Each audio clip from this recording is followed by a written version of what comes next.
صاحب الجلالة الملك حمد يا سيدي صاحب الجلالة فعلا أيها المتابعون الكرام.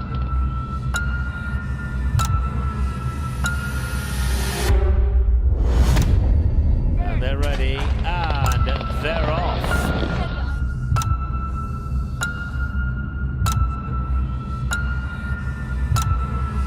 144 الفائز في هذا السباق في العام الماضي. And that's 9 straight wins. يا سيدي صاحب الجلالة مليار من يخطف صدارة الشوط، مليار أيها المتابعون الكرام يكسر الجدار.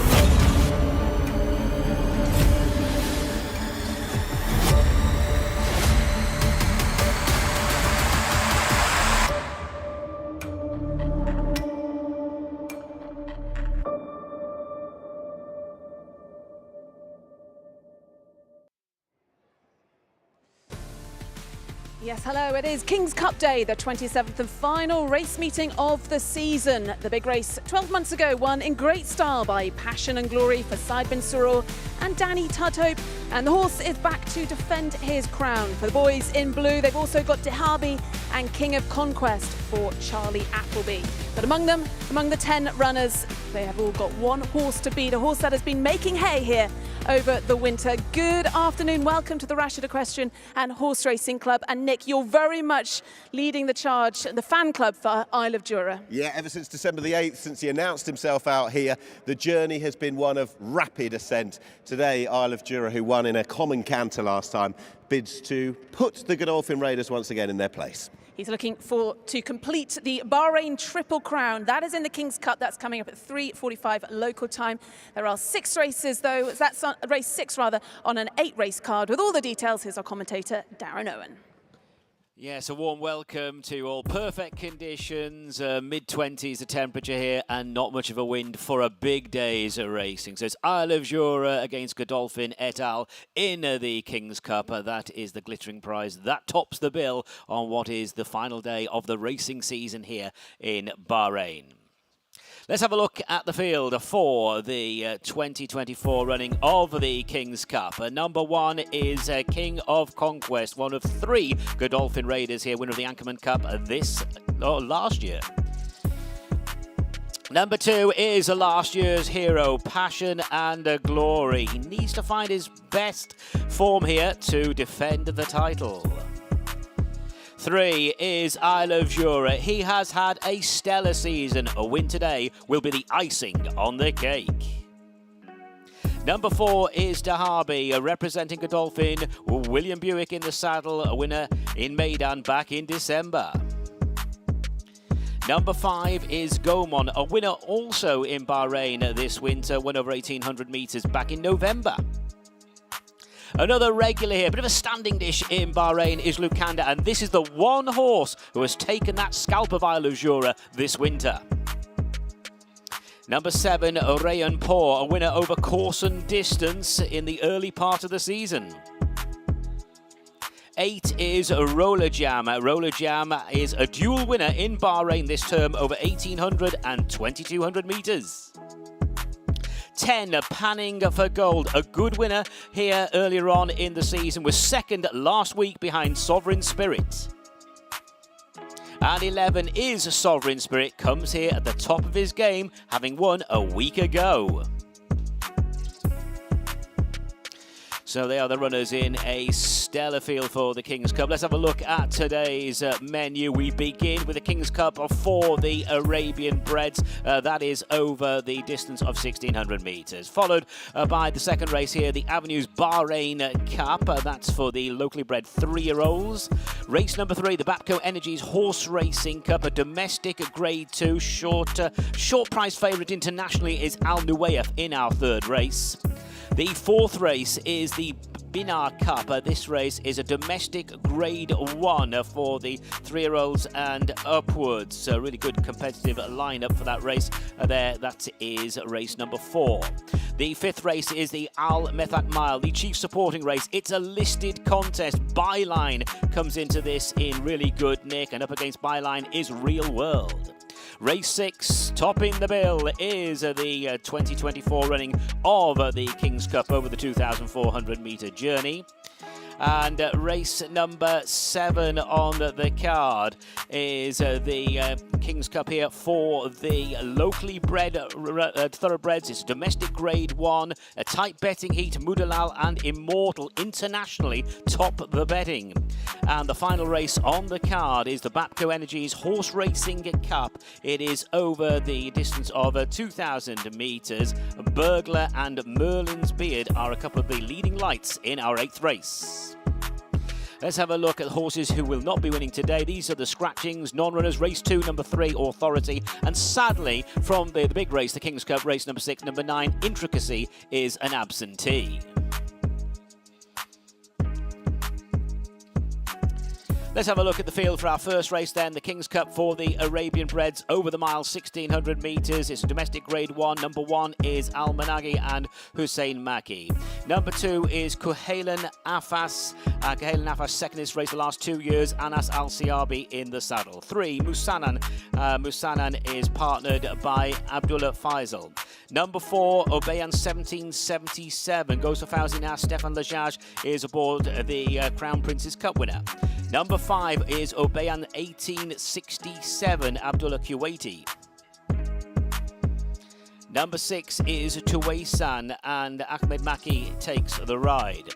7 is Kuhailan Al Adiyat, and Alberto Sana comes into this race in good form, having won his last 3 races. And 8 is Kuhailat Al Adiyat. Kuhailat Al Adiyat is the ride of Lee Newman.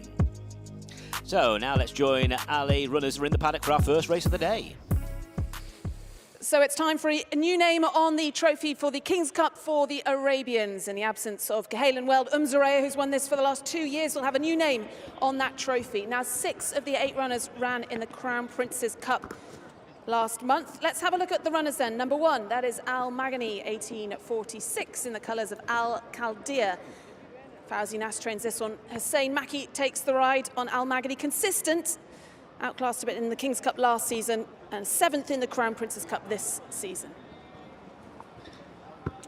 And this is horse number 2. This is Kuhailan Afas 1708, who is the old boy in the race at the age of 10. Old but still bold. Actually finished second in this race last year behind Kuhailan Weld Umzuraya, and was 4th in the big race here last month behind Kuhailat Al Adiyat, the mare. That was a fair run and not a bad level of form. Horse number 3 then, this grey is Masana. Abdullah Faisal rides this for trainer Abdullah Kuwaiti. A horse that finished down the field in the Crown Prince's Cup. And last victory for Masana was back in December 2022. This is horse number 4. This is Obayan 1777. Who's one of the leading players. Perhaps didn't run fully to his best, I don't think, behind the mare last time in the race that Alice touched on. But there was that success the time before when finally downing the champ, Kuhailan Weld Umzuraya, given the fact that that horse had seen the backside of the champ on so many times. Obayan is in good form and bids to get back into the winner's enclosure. Ibrahim Nada then just got on board Obayan 1867, and this horse finished 4th in the Crown Prince's Cup, a good 2nd in the trial behind Kuhailat Al Adiyat, and rarely out of the places. That is horse number 5, Obayan 1867. Horse number 6 is next. This is Tuwaisan 1762, who comes up a bit short. He's had only a handful of starts this season, having returned from 2 years off the track prior, form to turn around with the key protagonists, you would think, and hopefully all okay after that less than ideal showing last time. So going down to the start already, that is horse number 7, KHALIFA Al Adiyat, 1894, horse in fantastic form, won his last 3 starts. This, so, up in class today for this horse. Number 7, Alberto Sano, rides for Yusuf Taha.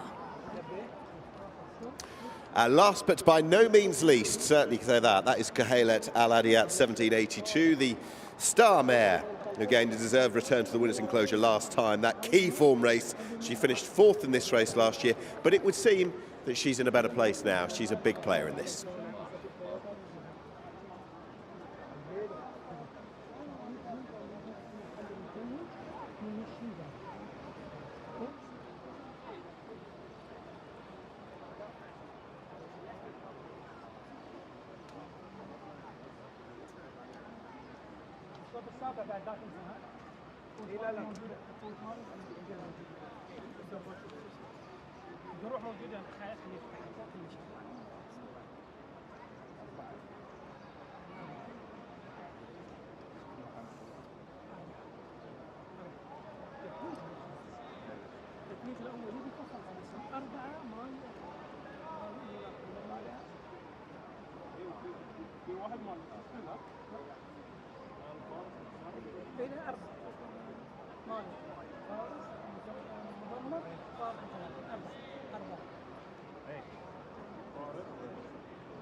Looking forward to the first race of the day, the first of 8 star-studded events off locally at 1:30. We're just a few minutes away now for the purebred Arabians. And there is the dominant mare from last time. And she runs to the level that she did last time. I would be strongly of the opinion that she's going to win again. When she returned to 1,600 metres last time to beat Bahrain 1867 to the tune of 2.5 lengths. And it was deserved success, reversing the form with that one. The 1,600 really plays to her strengths. She's a flashy looker. And if she does replicate that form last time, Ali, she's going to be extremely tough to beat. Yeah, she's got the form over 1,600 metres, which helps. This is the first of 3 domestic Grade 1s. This is the King's Cup for Arabian horses. It is hugely prestigious out here and the one that all of these trainers want to win. And KHALIFA Al Adiyat, fantastic in the trial for this race back 3 weeks ago on the 16th of February. The time before that was beaten narrowly by Arabian 1777 in the Crown Prince's Cup, but that of course was over 1,400 metres. Arabian both Arabians lining up against her again, and she beat one of them 1867 last time. But I guess the fear would be that Arabian 1777, who won the Crown Prince's Cup, can follow up in this race for trainer Fauzi Nas, and in the colours of Al Khaldia Racing.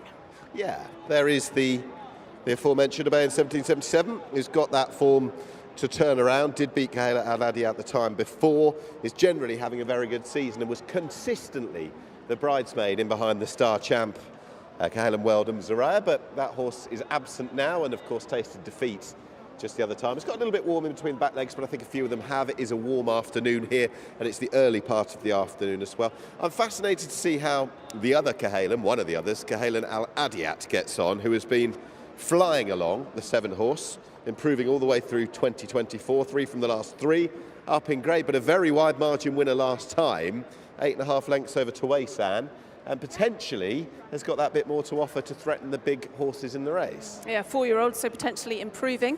KHALIFA Al Adiyat, 1894, and as you said, won his last 3 starts and is one of 4 in the race in the colours of Victorious Racing, who will be seeing those colours carried later by Isle of Jura, who'll be looking for the Triple Crown here.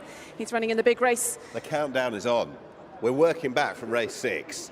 I've still got the visions of Callum Shepherd looking one way and then the other.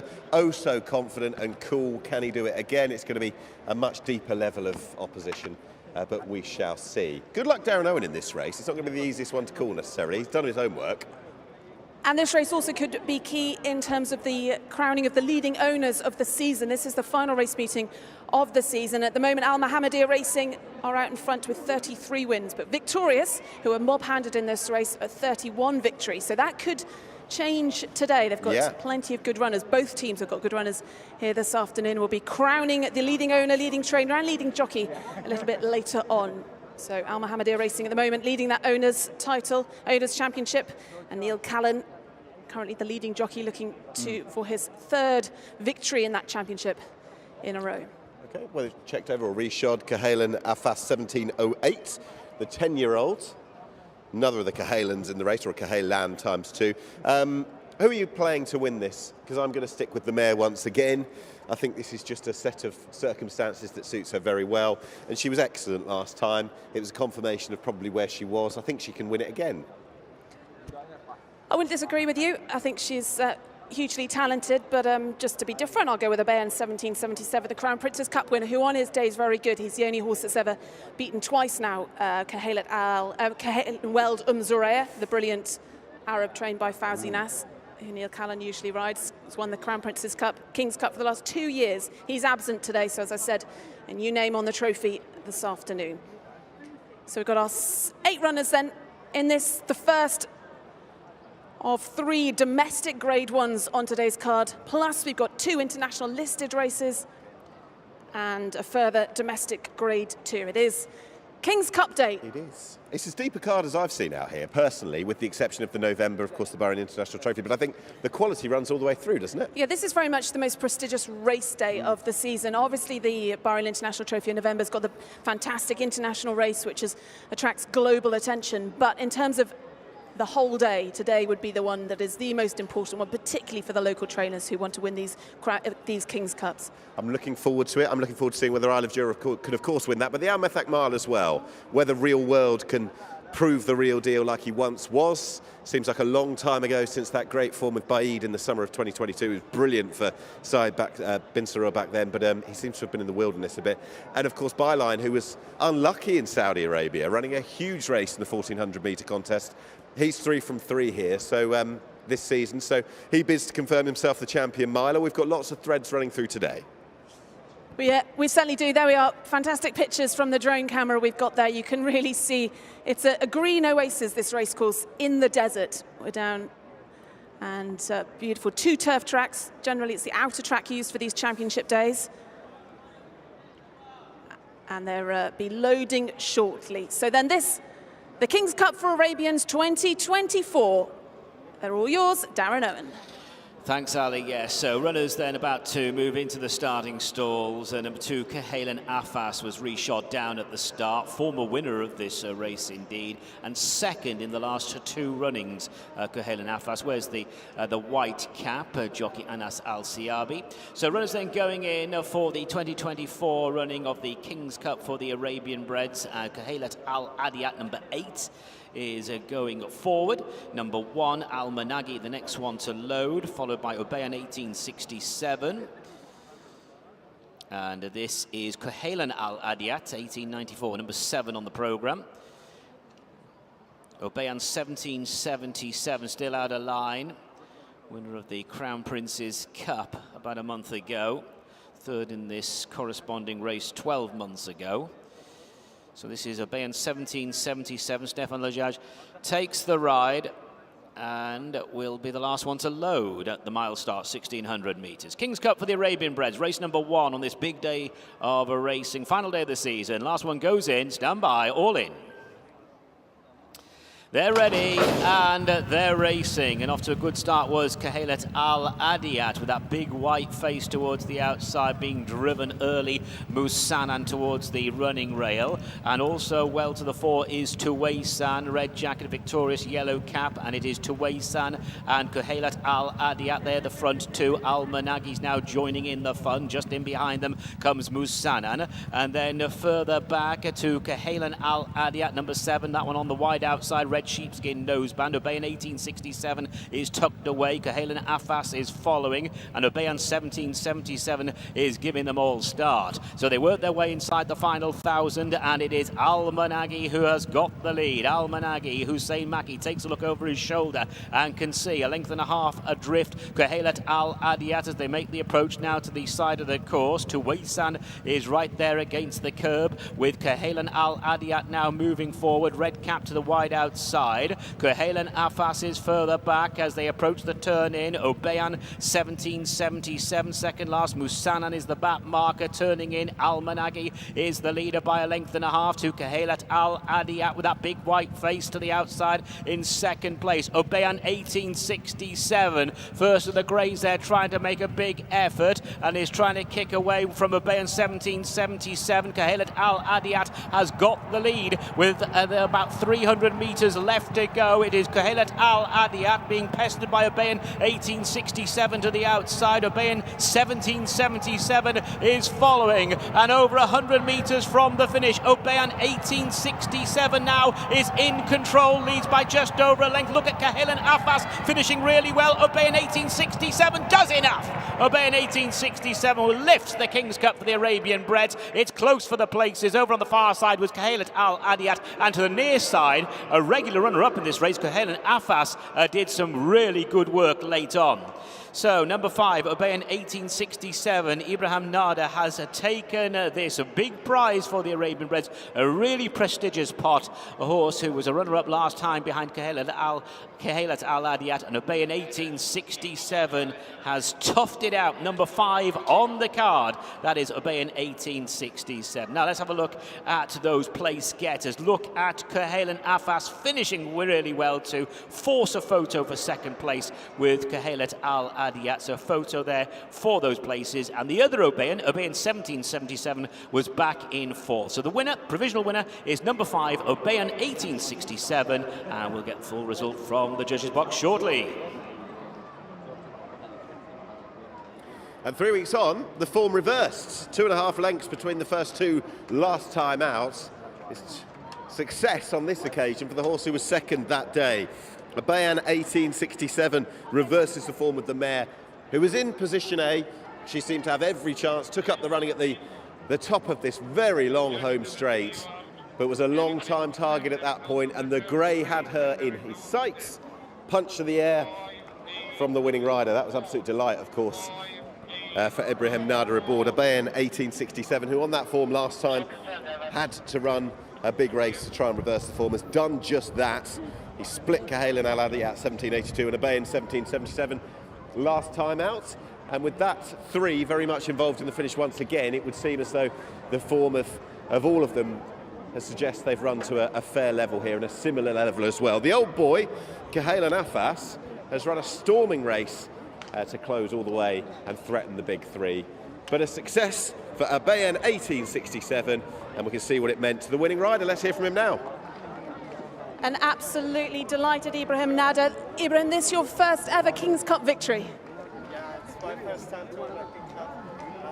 I was dreaming to win this race, so unbelievable. And just talk me through the race, because they were all coming for you at the end. Yeah, it was one of our plans, not wait a lot, and we was thinking that the rhythm of the pace will be so fast, and everything went so good. So good. Indeed. Well done then, Ibrahim Nada winning on Obayan 1867. Congratulations then on your first ever King's Cup victory.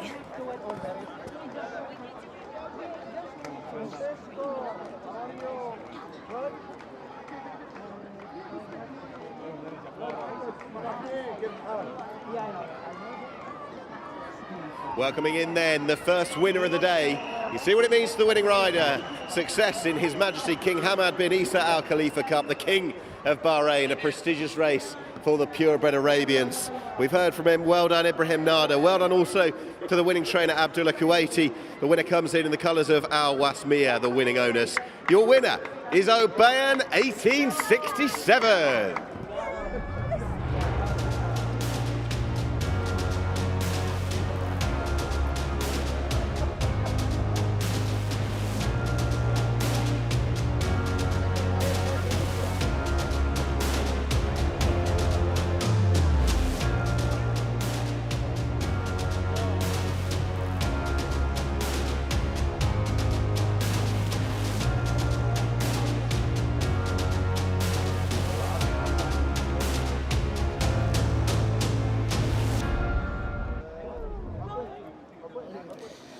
the result of race 1, His Majesty King Hamad bin Isa Al Khalifa Cup, King of Bahrain. The King's Cup for the Arabian breds. First, number 5, Obayan 1867. Second, number 8, Kuhailat Al Adiyat. Third, number 2, Kuhailan Afas. And the fourth horse home was number 4, Obayan 1777. The distances were 3/4 of a length and a head. 3/4 of a length and a head. And the official time of the winning horse, 1 minute 50, that's 50.20. 1 minute 50.20.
Just confirmed the result is official. They have weighed in for race 1, confirming number 5, Obayan 1867 as the winner.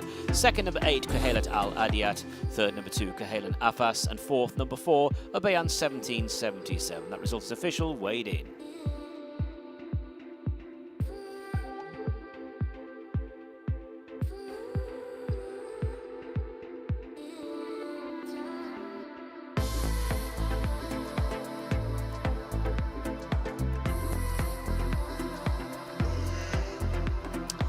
Moving on to our second race of the day, first race for the thoroughbreds. This is for the locally bred 3-year-olds. It is the Avenues Bahrain Cup, and they are going over the trip of 1,600 metres. Number 1 is California and Stefan Lajaj. Number 2 is Lamy G and Harry Davis.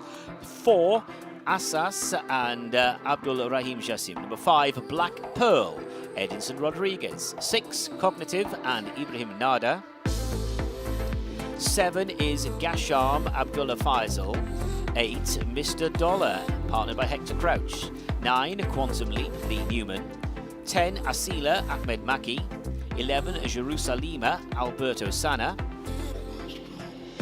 12 is Senora and Hussein Asghar, and 13 Silk Road, Matteo Pelletan. That's the field. Just to confirm, number 3, Authority, as the non-runner.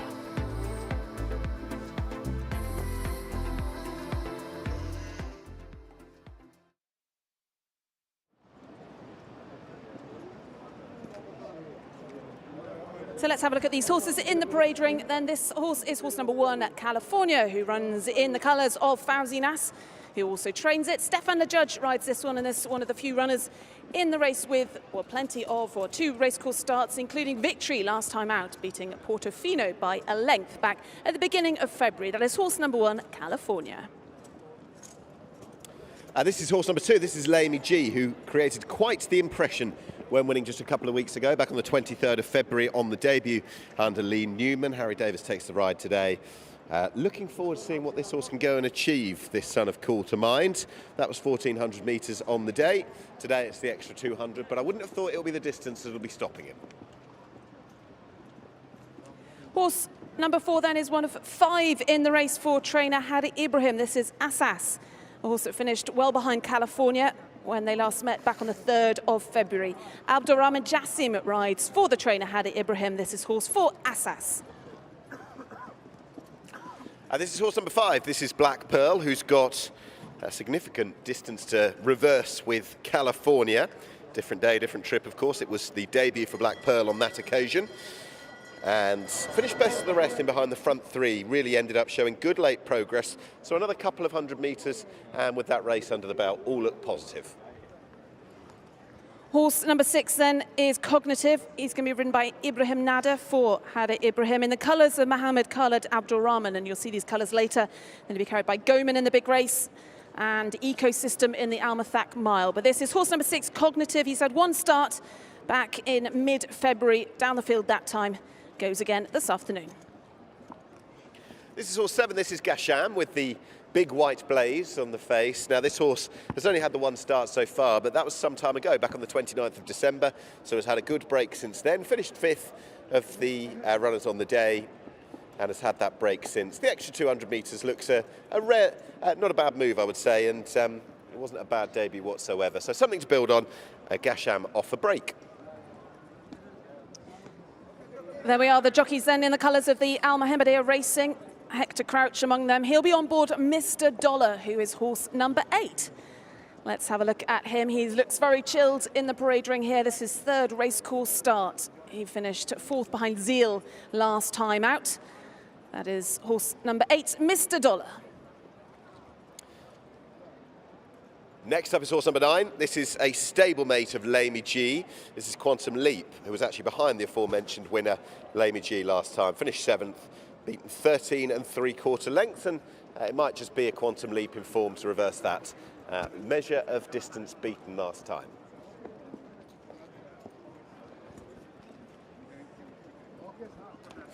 Horse 10 is Asila, another one in the race for Hadi Ibrahim. Ahmed Maki takes the ride on this one. Finished last when we saw him back in the middle of February. Goes again here this afternoon. One of the fillies in the race by Blue Czar. That is horse 10, Asila. And following on is horse number 11. That is Jerusalema. She ran quite well on her debut. Watched that back earlier. The 5th to California that day was encouraging enough. Finishing 5th, beaten 7 lengths that day, Jerusalema. She's clearly got form to find, but that was only her first start for this daughter of Highland Reel.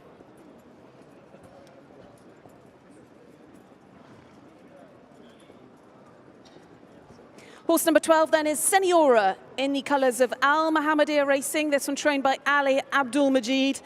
Hassan Asaga takes a handy 3 kilograms off this. Senorina has had 1 start so far behind California. And this filly by Dutch Connection, that is horse number 12. And the final runner is number 13, 3 in the race for Al Adiyat. They're all trained by Alan Smith. They're all sired by Call to Mind as well. This is the latest, the last of them to mention, and the only debutant in the field. Hasn't run yet, out of the versatile mare China, who was useful as a sprinter in the UK. So we'll see what this fine-looking filly can do on her first start on the track.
Looking forward to this. The second race on the cards, the Avenues Bahrain Cup. It's run over 1,600 metres on the outer track once again, like our first race. There is one of the key players based on what we saw, certainly on debut. Alan Smith, strong hand in this. Harry Davis takes the ride on Lamey G, going upstairs, who's 1 from 1 so far, winning over 1,400 metres and won very dominantly that day back on the 23rd of February, so that's just a couple of weeks ago, but a fine introduction it was. And as mentioned, the 1,400 metres, the dominance in the performance, it wouldn't worry me whatsoever the extra couple of 100 metres today. A leading player.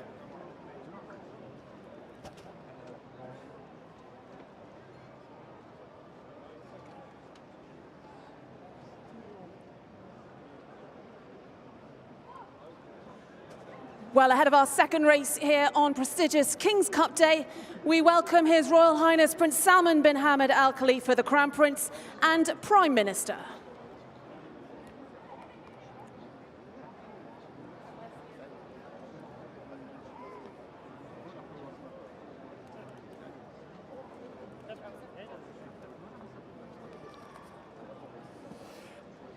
So, horses going behind the stalls, the starting stalls for the second race, first of the thoroughbreds. And we saw a clip of Lamey G for Harry Davis and Alan Smith, 1 of 4 in the race for him, and 3 for Al Adiyat Racing. As mentioned, they're all sired by Cool to Mind. And Lamey G, if replicating that performance last time, is going to be a big player. California was good last time out under Stéphane Lajage for trainer Fawzi Nas. Only debuted in January, and then after an encouraging first run, finished in second on that occasion, won second time out back on the 3rd of February. Dominant enough over a deep enough field, with some bidding to reverse that form. Of course, different day, and they can step forward in the early stages of their career at different intervals than others. 1,400 metres was the trip, and again, I wouldn't have thought the extra 200 is going to be a negative. Has had that 2 bits of exposure to the racecourse so far, so we'll see whether he can build on what he did last time. I was quite impressed with that. It was a big field race, quite how much depth there was quality-wise, we shall find out. But the top 2, both California and Lamey G, they'll be bidding to enhance their burgeoning reputations, both of which successful last time out. And in the case of Lamey G, well, it was success on the first outing. There are others in here, though. Black Pearl was a decent 4th behind California, I thought. For all that Black Pearl on that day finished best of the rest in behind the front 3. California was winning a length. There was a gap between the 3rd and the 4th, but I thought Black Pearl ended up finishing nicely on the front foot, showing good late progress, which doubtless showed that the horse would improve with time, I would imagine, and having had that outing and also the extra distance as well. There is Black Pearl. It's got a little bit warm before the start, but as mentioned earlier, it is a warm afternoon. There's not a strong breeze by any means to cool them down. And we shall see. 1 of 4 in the race for Alan Smith, who also runs Quantum Leap, who's got a lot to find. And Silk Road, the daughter of Cool to Mind, number 13, who's got the inside draw in 1. She is the complete blank canvas. She's totally unknown in the context of this race because she's the only debutant, but I did think she caught the eye. She's out of China, who was a decent Gregorian mare for the Shannons back in the UK a few years ago. She was a sprinter, she was pretty good, so a nice pedigree to go to war with. Quite a few of these are going to have form to find. Assas has got to reverse the form with California. I mentioned that Black Pearl would do as well. So too Mr. Dollar. Quantum Leap has got a lot to find with stablemate Lamy G. Jerusalem has got 7 lengths to find with California. Senora, 17 lengths with California. So we are scraping around perhaps for 1 or 2 of these. And it does perhaps involve just a big 2, California and Lamy G. But I'd be delighted to get the thoughts of Ali alongside to flesh out a case for 1 of the top 2 maybe, or anything else that catches the eye. I think you're absolutely right. It's between the top 2, those 2 horses that have already recorded victory. Now, these horses are 3-year-olds. They will be contesting, hopefully, the Classics next season, which here are for the 4-year-olds. California and Lamy G. Could be a key race in terms of the Jockey Championship. Stefan LeJudge, he's riding one of the favourites. He's riding California. Stefan LeJudge trailing Neil Callan by 1 victory in the Jockeys Championship, so could draw level. Could indeed. After this race. Right, very well indeed. Gather that, I'm sure you'll have noticed the starting time was scheduled to be, or is scheduled to be, 1:55. We're already 3 minutes past that. There is going to be a slight delay. There already is one, but perhaps a little bit longer owing to a slight malfunction with the starting stalls. So we will hopefully have that problem rectified any second now. These young horses at the beginning of their career, majority of which have only even had 1 run, they're going to go forward and experience. That might count for something. 1 or 2 of these have had 2 runs. We know that California has. I mentioned the fact, Ali, that both California and Lamy G will be trying the 1600 metres, but certainly in the case of Lamy G, I don't think either of them are going to mind it whatsoever, both on pedigree, also the way that they hit the line on their first start as well. So there'll be some confidence, I imagine, in both camps going forwards.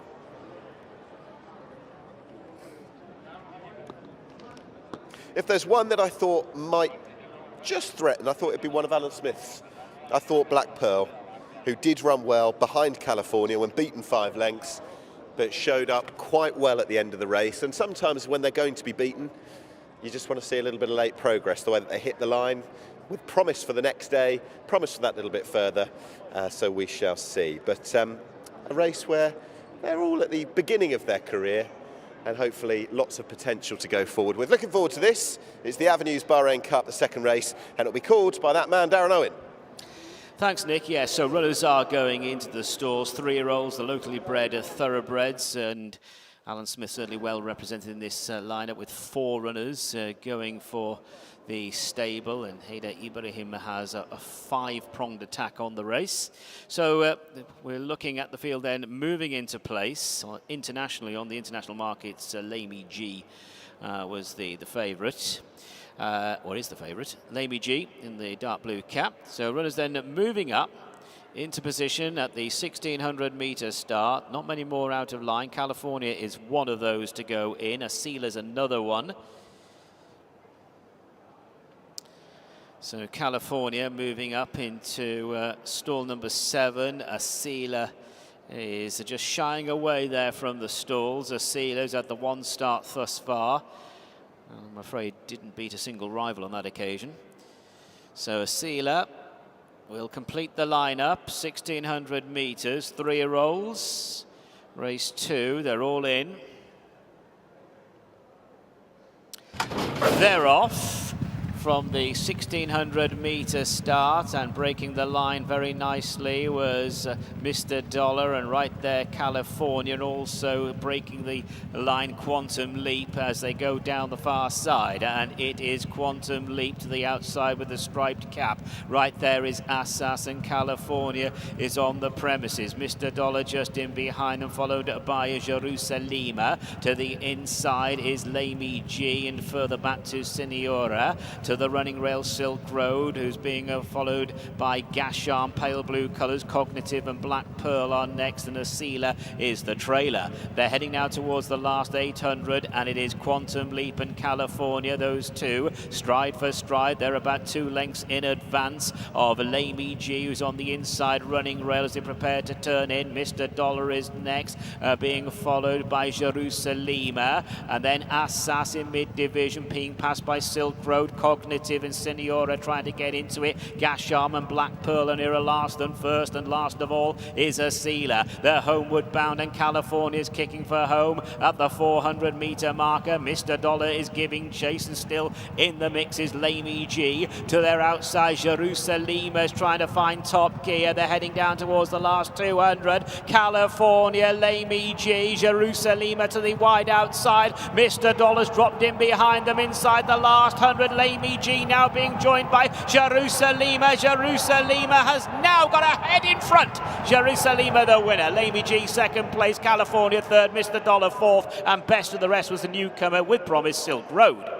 So it is number 11, Jerusalem, who has gone on to win. Alberto Sana aboard. This is a horse who finished just out of the frame first time out. That was about a month ago. And this daughter of Highland Reel has hit the line really well. Big run there from Lamy G in the hands of Harry Davis. But the 11 horse, the filly, Jerusalem, too strong in the end. Lamy G second place. California, who was always up there, finished in third. Mr. Dollar in fourth position. And a nice run from the newcomer, Silk Road, in fifth. So those provisional numbers, first number 11, Jerusalem, second number 2, Lamy G, third number 1, California, and fourth number 8, Mr. Dollar. Best of the rest in fifth, number 13, Silk Road. Nice performance, second career start for Jerusalem. Alberto Sana for Haida Ibrahim taking out our second race.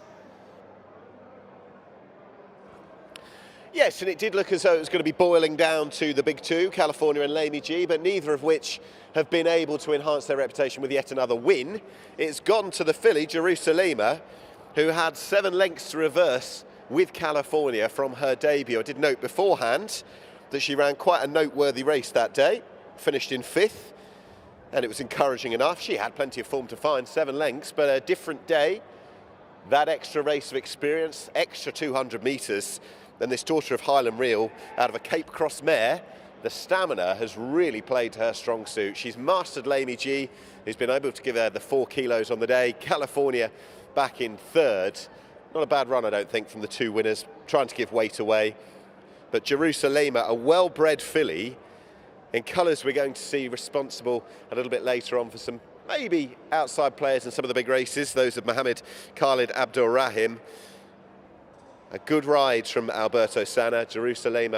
The stamina really kicking on in the end. I don't think either of the first 2, or the big 2 in the race, it would seem, Lamy G or California, who finished second and third, have run bad races. But they've just been passed by one who had the benefit of that one run, and the stamina has really kicked in, and Jerusalem is off the mark. Let's have a word then with our winning jockey, a man no stranger to the winners' enclosure here. Well done to Alberta Sana. What kind of feel did she give you? She's a very nice filly. Had a lot of power underneath, and she won pretty easy. So she's very promising filly, and I'm glad to be on her. And glad to be here on King's Cup Day. You've got some very nice rides, what with Goman and Ecosystem.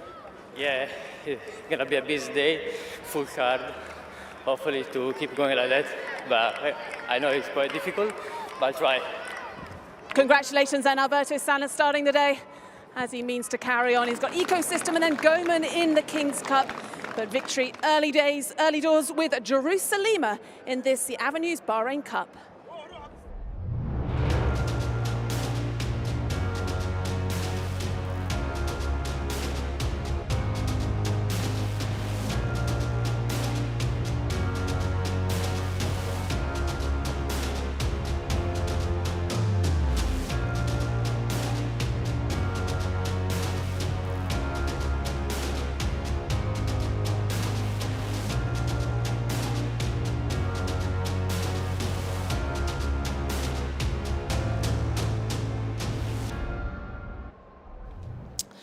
The result of race 2, the Avenues Bahrain Cup, first number 11, Jerusalem.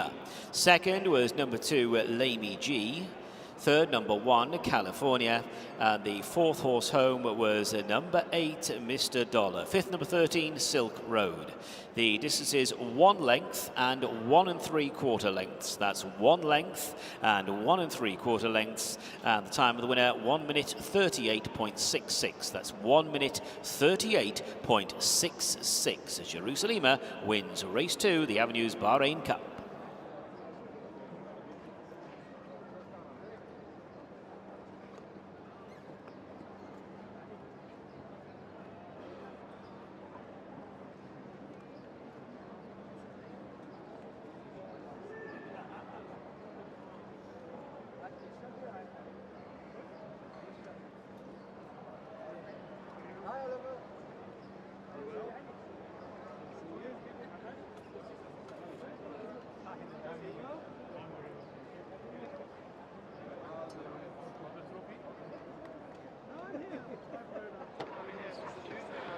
Thank you.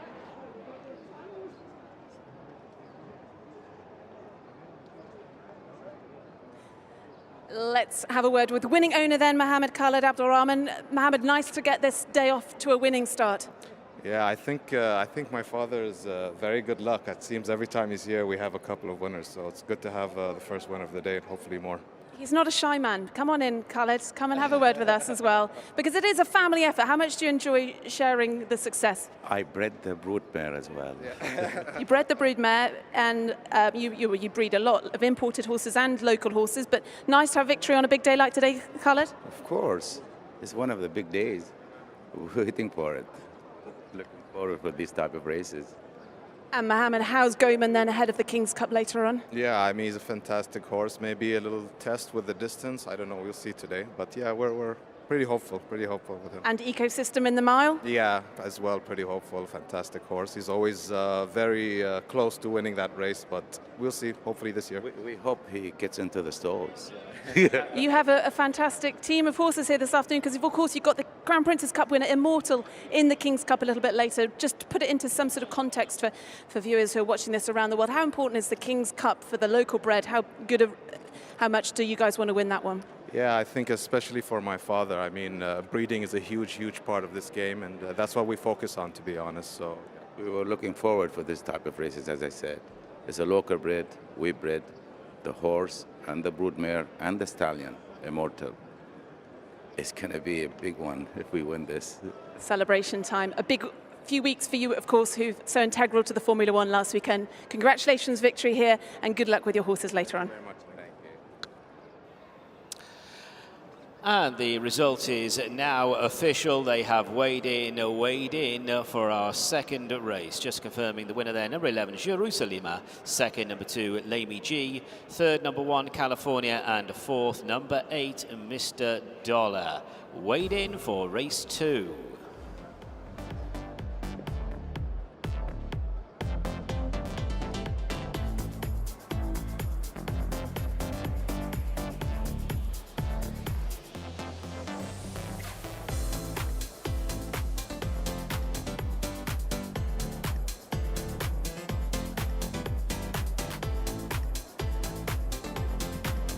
It is trophy presentation for the Avenues Bahrain Cup, and we welcome up Mall Director Mr. Firas Barakat to present the trophy. Congratulations to Connections of Jerusalem.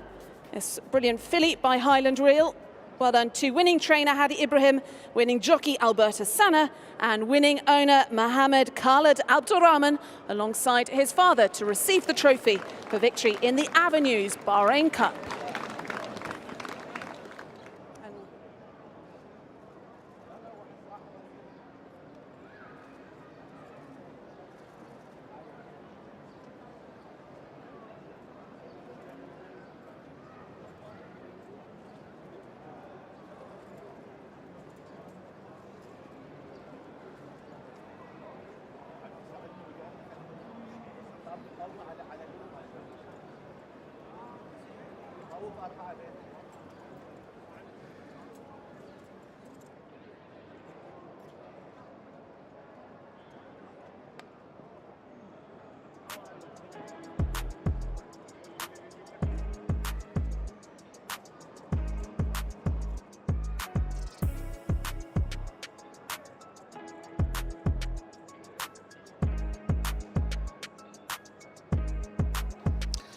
We're moving on now to race number 3, the Bapco Energies Horseracing Cup. It's a domestic, a grade 2 for 3-year-olds and upwards, the locally bred thoroughbreds. Number 1 is Stylish Lee Newman. Number 2 is Al Nuwaif on the international markets. This horse is the favourite, Stefan Lajaj. It takes the ride. Number 3, Miblish and Hussein Maki. 4, Torpedo, Alberto Sana. 5, Blues Queen, Matteo Pelletin. 6, Son of Zeus, Edinson Rodriguez. 7, The Boy Wonder, Andrew Elliott. 8, Garbia, Ibrahim Nada. 9 is Kasama, Abdullah Faisal. 10, Wakia, Anas Al Siabi. They are the 10 runners and riders for our third race. It's over the straight course, 1,200 metres, 6 furlongs if you prefer, the Bapco Energies Horse Racing Cup, a domestic grade 2.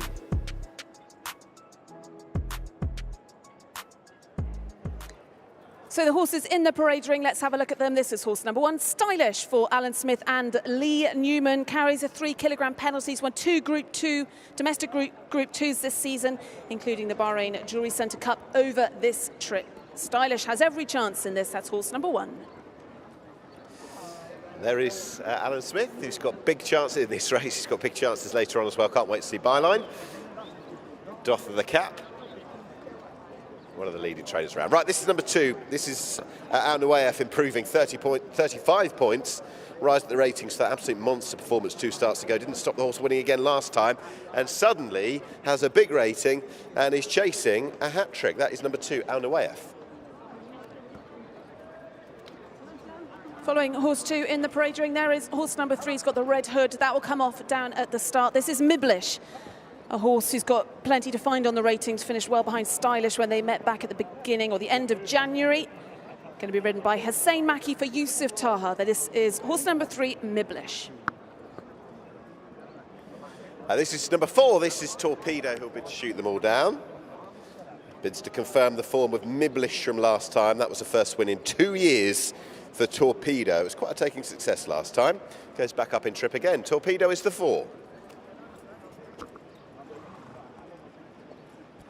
One of 3 in the race in the colours of M&E Racing. This is horse number 5, Blues Queen, a 2-time career winner. Trained again by Alan Smith. Matthew Pelletin takes the ride on this one.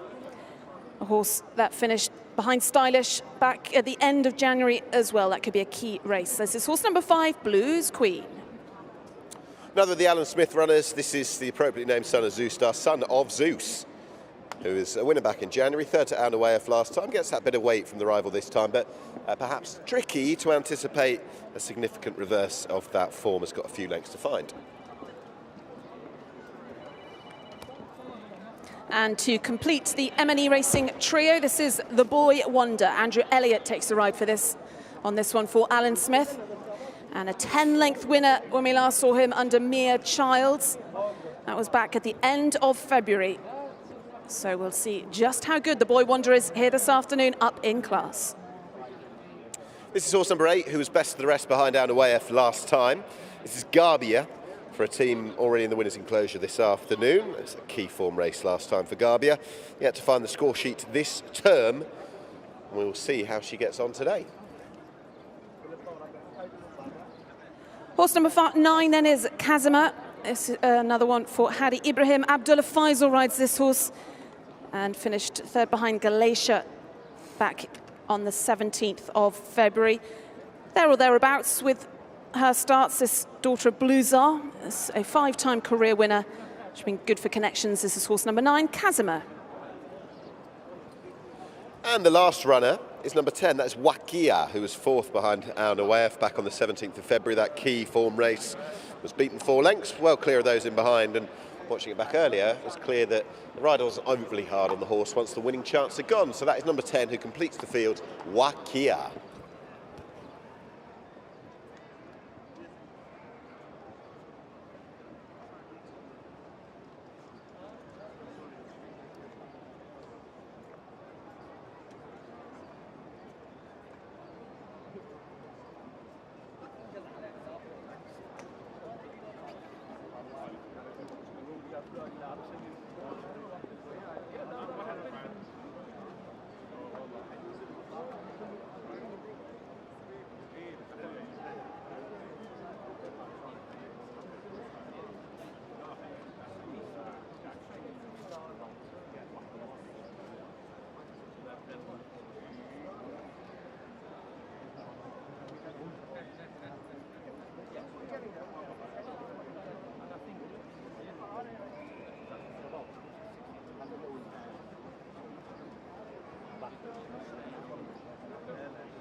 The man to my right is very strong-handed in just about all the races today. Certainly this one, Alan Smith alongside. I wanted to start with Byline because I can't wait to see him later. He has been the star horse going into the Methak Mile, over the mile here. How did you reflect on his trip abroad last time? I thought he probably ran the best race he's run in his life. He was in really good form and I fancied him a lot. Yeah, I thought he'd done a good job. In another day, a little bit clearer a passage, he could have gone a couple of places better perhaps? Well, yeah, he started well and then he dropped back. I would have rather he kept his position a bit, but that wasn't to be. No. So.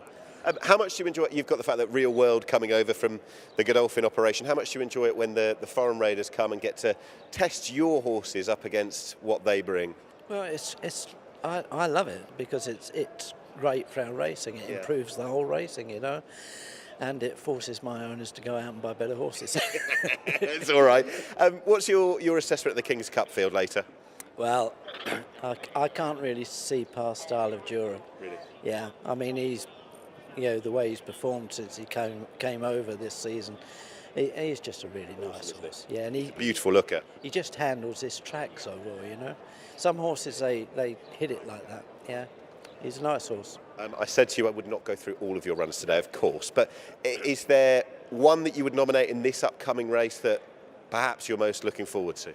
Well, it's a little bit further than Son of Zeus wants and probably a little bit further than Boy Wonder wants, but the two fillies, Blues Queen and Stylish, they've done nothing wrong really all season and they're sort of really 1,200 metre horses, but we've got to get past the Al Nawaya. So that's the trick. That's the fun of it. Alan, thank you. Big day ahead. Thanks a lot. Cheers. Thank you. Well, let's have a word with another trainer then, Mohammed Ibrahim, who's part of the Had Ibrahim team. Mohammed, you've got three in this, Casimir, Garbea and Torpedo. Alberto Sanna's on Torpedo. I guess that's clue enough. Yeah, I think Alberto did well last week with him. He won over 5 furlongs, so his last meeting, and we throw everything in. So hopefully he can continue the good form with Torpedo. I was just saying what a machine Alberto Sanna is when he comes over here and rides for you. You guys seem to be unstoppable. Yeah, Alberto's a good jockey. He added a lot for us, for the horses and the yard. The owners are happy to continue with him. My dad is very happy to put him on the board. So hopefully we can be continue with him for long. Got some very nice runners coming up. How's Goman since his trip to Saudi? Goman have a good chance. It's a King Cup. The owner very happy to run him the King Cup. He have a good chance. He did well over Dubai trip and Saudi trip. So hopefully we're hoping big this day for Goman as well. He was well beaten in this race last year. You feel he's a better horse this season, though? Yeah, it was first year for him in Bahrain. I think this year he's more comfortable. He knows the ground very well. We believe that he's going to run big. He just he has been improved a lot since last year when he came to Bahrain. As Ecosystem a dark horse in the Methak Mile? Yeah, he's the dark horse there. He's consistent this year. He's running big. Hopefully he can keep continuing this race. He knocked the doors 2 years on the same race, finishing second behind Byline. So hopefully we're hoping big on him as well. And finally, Immortal. Can he do it in the King's Cup on the penultimate race in the local King's Cup? Obviously, he won the Crown Princess Cup. He's coming in good form. I think this year we're entering the King Cup with good chances for the local bred. He just won the Crown Prince Cup over 2,000 meter. This time we step him up in the distance 2004. I think if the distance if he doesn't hate the distance and everything goes smoothly, he's going to be the big name there. Could be a good day for you. Good luck then, Mohammed. Thank you. Thank you so much. Yeah, best of luck later on. There is Stylish, who's one of Alan Smith's runners in the race, and as he suggested to us, he fancied that the mares are going to run well in this race. Stylish, we'll see how she gets on. And he'll be looking forward to Blues Queen as well. He's got a couple of other runners in the form of Son of Zeus and also the Boy Wonder. Perhaps questions over the distance for them. But he did say that standing in their way is the rather impressive Al Nawayef, who covers quite a few of these on recent form, be it from that success on the 9th of February or 8 days later with that defeat of Garbia back on the 17th over 1,000 metres. He's got that versatility and just seems to be a sprinter who is improving at a rate of knots, suddenly belonging in a better calibre of race, does deserve it after that win certainly 2 starts ago. when getting that 35 points ratings rise. The handicapper didn't miss about. And he's a good-looking son of Slade Power, out of a Ravens Pass mare. Has got that mid-div draw in 6 as well. He is a good-looking horse. First time I've got up close and personal with him. And listen, who are we to judge when Alan Smith turns around and says this is the one to beat? I would imagine on all known form it's going to be tricky for most of these to beat that one. And this... Hello. And this race will be interesting to see how the draw is affected today. We have seen on this outer track throughout the season, the Bahrain Turf Series, that the high numbers have an advantage until that was proved wrong with JM Jungle winning. But generally, 3 out of the 4 races that were held on the outer track, the sprints held, were won by double-figure stall numbers. So, looking down, Stylish and Al Nuaif are drawn low, drawn in 1, so they're going to have to overcome that. But it will be interesting to see. So we'll see if there is much bias with the draw. These running over 1,200 metres. Our next race is over 1,000 metres and is the big sprint race, which features some of the best sprinters in training here, as well as Get It for George Baker, who has been kept out here for this big race. That is the BINAA Cup, our next race. But this is the Bapco Energies Horseracing Cup. This is over the straight, 6 furlongs. 10 runners in this. This is for the local breds. And very much the international market has Al Nuaif as the market leader for Fauzi Nas and Stefan Le Judge in the victorious racing colours, who will be those colours carried by Isle of Jura a bit later. It is a big day here. It is King's Cup Day 2024. They're loading then for our 3rd race. It's the Bapco Energies Horse Racing Cup. 10 runners over the straight 1,200 metres. They're all yours, Darren. Thanks, Ali. Yes, so we had a bit of an issue with the starting stalls, but we've got the green light, so the horses are now going into the starting stalls for the 3rd race. We're on the sprint course, 1,200 metres for the Bapco Energies Horse Racing Cup. It's a Grade 2 contest. Kazama has gone in. There's Garbia in the very pale jacket. Blues Queen already in the stalls. Miblish now with the blindfold. And Miblish due to go into stall number 2. So that's towards the far side. So Wakia's got the blindfold on. The Boy Wonder still to go in. Al Nuaif and Son of Zeus are waiting out of line as well, as Miblish now moves into place. There's number 2, Al Nuaif, and Stefan Le Judge for Fauzi Nas. Could be an important victory for Victorious should this horse prevail. Al Mahmoudiyya Racing 2 wins in front of Victorious in the championship for the owners this season. So we're looking at Son of Zeus, Edinson Rodriguez for Alan Smith, 1 of 4 for the stable. Son of Zeus with the blindfold going into a stall towards the near side. That's to the right as we look out down the track. Son of Zeus going into stall number 9. So still out of line, the Boy Wonder. So the Boy Wonder will complete the lineup in stall 10, 1,200 metres ahead of them, and they're off. Miblish may have taken a false step coming out of the stalls. Wakia began sharply. Al Nuaif is tucking in behind the leaders, and it is Wakia, Miblish, and Al Nuaif being followed by Son of Zeus. The Boy Wonder is to the right with the red cap. And then behind the front wave in a mid-division, roughly, is Stylish in company then with Kasama and Garbia Torpedo. The back marker is Blues Queen as they work their way towards the final 600. Al Nuaif to the far side, Wakia and the Boy Wonder are right there. Gap then of a few lengths to Miblish, followed by Son of Zeus, Stylish, and then the pushed along Kasama. Garbia is next best, then the Blues Queen. Torpedoes at the back getting tap for toe. 400 metres left to go. Al Nuaif has edged over to that far running rail, but has got a break of around about 4 lengths on this field. Stylish is in second position, followed by Wakia, who's running out of steam now. Beginning to run on to the far side is Blues Queen, and they're inside the final 200. Down the outside, Stylish has hit the front, and it's Stylish and Lee Newman with the running on Blues Queen, but Stylish has got it in the bag. Stylish goes on to win. The Blues Queen second place. Al Nuaif ran on fumes in the end and dropped away to finish 3rd. Next best was Kasama. So it is number 1, Stylish. Lee Newman for Alan Smith, taking out our Sprint race here, the first sprint of the day. Number 1, Stylish, the winner. Good effort there from Blues Queen. A stable 1-2 with Blues Queen in second position. Al Nuwaya for Fauzi Nasser's Yard in third. So those provisional numbers of the first 3 home. 1, Stylish, the winner. Second, number 5, Blues Queen. And third, number 2, Al Nuwaya. Stylish, the stylish winner of the Bapco Energies Horseracing Cup. I'll tell you what, I'll be speaking to Alan Smith more often if he'll let me, because he did point us in the direction of his 2 mares running well. They finished first and second.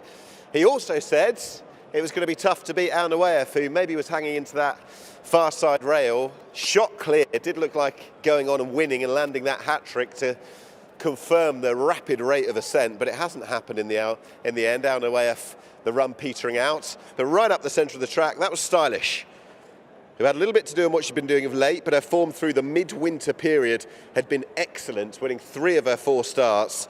And this pacey mare, she can win over 1,000, but she can win over 1,200 metres, doing extremely well to go and win up the centre of the track. Blues Queen, her stablemate, who had the draw in 4. She's pacey also, won a couple of her races already this season and had been holding her form pretty well, Blues Queen. She's enhanced it a little bit as well. She had 3.5 lengths to find on stablemate Stylish from their run back on the 26th of January. She's closed on her, but it is a great result for the mares and a great result for Alan Smith, with big chances to come. The result of the third race, the Bapco Energies Horseracing Cup. First, number 1, Stylish. Second, number 5, Blues Queen. Third, number 2, Al Nuwaya. And fourth, number 9, Kisama. The distances 1 3/4 lengths and 2.5 lengths. That's 1 3/4 lengths and 2.5 lengths. And the official time of the winning horse, 1 minute 13:13.38. 1 minute 13.38.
صاحب الجلالة الملك حماد بن يا سيدي صاحب الجلالة فعلا أيها المتابعون الكرام.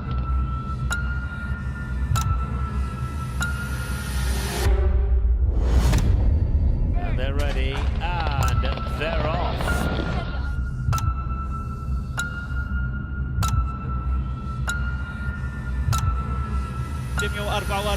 الفائز في هذا السباق في العام الماضي. And that's 9 straight wins. يا سيدي صاحب الجلالة مليار من يخطف صدارة الشوط. مليار أيها المتابعون الكرام يكسر الجدار.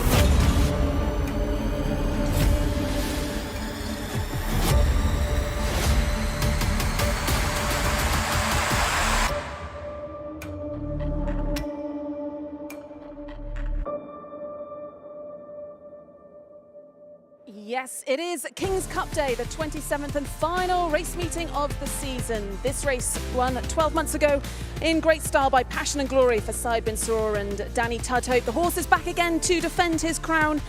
And the boys in blue also have Dahabi and King of Conquest for Charlie Appleby. But Among the 10 runners, there is one horse who has been making hay here this winter. Very good afternoon. Welcome to the Rashid Equestrian and Horse Racing Club on what is the most prestigious race day of the whole season, King's Cup Day. It is an international listed race. We've also got the listed Methak Mile, 3 domestic Grade 1s. It is a bumper afternoon. But, Nick, looking at the big race, you are very much director, CEO, founding member of the Isle of Jura fan club for George Scott and Callum Shepherd. There wouldn't have been many in it at the start when he was rated, 97, but the ascent up the ranks for this huge, beautiful horse, well, it's been rapid. He was brilliant last time. Callum Shepherd has exuded confidence on him. He's been trained perfectly by George Scott, who's felt the pressure, and today is the one they've been working back from. We are looking forward to the big race then. It is off at 3:45 local time. Isle of Jura, one of 10 runners in the race. We've also got the 3 Godolphin runners. And to talk us through all of them, here is our commentator, Darren Owen. Yes, good afternoon, everybody, and a big thank you to Nick Lightfoot there, because I've received my membership card now for the Isle of Jura and Callum Shepherd fan club. Really looking forward to the big race then at the King's Cup, with Isle of Jura looking to put the icing on the cake for what's been a wonderful season. But there's that 3-pronged attack from Godolphin. Really looking forward to the feature race then. That's over 2,400 metres. Let's have a look at the runners and riders. Number 1 is a King of Conquest for Team Godolphin, winner of the Anchorman Cup then last year, Safi Osborne in the saddle. Number 2, partnered by Kevin Stott, last year's winner, the reigning champ, Passion and Glory. Perhaps he hasn't been in the same sort of form this season. Kevin Stott aboard Passion and Glory. Number 3 is Isle of Jura. He has really ruled Bahrain this winter. This will be the icing on the cake. Callum Shepherd in the saddle. 4 is Dahabi, William Buick for Charlie Appleby. Dahabi, a winner in Maidan back in December. 5 is Goman, Alberto Sana takes the ride. 5th in Riyadh last time, a winner here in November over 1,800 metres. No stranger to the Bahrain scene is number 6, Lucanda. Hector Crouch is in the hot seat today, and this is the horse who beat Isle of Jura in December. Number 7, Rayon Paul for Alan Smith. Harry Davis is in the saddle, a winner over 2,400 metres earlier on in the season. Number 8 is Rola Jam, and Stefan Lejage takes the ride, a dual winner at this track this winter over 1,800 metres and 2,200. Number 10 is Panning for Gold, was a good winner earlier on in the campaign. 2nd last week, Neil Callan aboard for Fauzi Nas. And 11, Sovereign Spirit, Sufyan Sardi is aboard and comes here in form, having won a week ago. So they are the runners and riders for the King's Cup. Let's join Ali. Yeah, big day here of racing in the Kingdom. And watching on will be His Royal Highness Prince Salman bin Hamad Al Khalifa, the Crown Prince and Prime Minister. Delighted to have him here this afternoon for the most prestigious race day of the season. Now you join us as we build up to our 4th race, our 4th of 8 races today. It is the BINAA Cup. This one is for the sprinters. It is over a straight 1,000 metres. And following this race will be the Methak Mile, and then the big one, the King's Cup for imported horses. So let's get all the runners and riders then in this, the BINAA Cup over 1,000 metres. So we're looking forward to a cavalry charge over the 1,000 metres. Number 1 is Buffer Zone, Stefan Lejage. 2, Divast and Neil Callan. 3, Edward Cornelius, Anas Al-Siabi. 4, Ekhtiar Adnan Jaffa. 5 is Fighter Pilot, Ahmed Maki takes the ride. 6, 4-wheel drive, Abdul Rahim Jassim. 7, Get It, Callum Shepherd. 8, Instinctive Move and Lee Newman. 9, Inveigle, Ibrahim Nada. 10, London Look, Marcialis Jores. 11, Nationwide, Hussein Maki. 12, Nomadic Empire, Hector Crouch. 13, Rahi, Abdullah Faisal. 14, Rebel at Dawn, Harry Davis. 15, Redemption Time, Cheryl Mosse. 16, Swindler, Alberto Sana, and number 17, one of Ali's favourites, Ocean Star and Sufyan Sardi. The BINAA Cup coming up over 1,000 metres. This is a domestic Grade 1.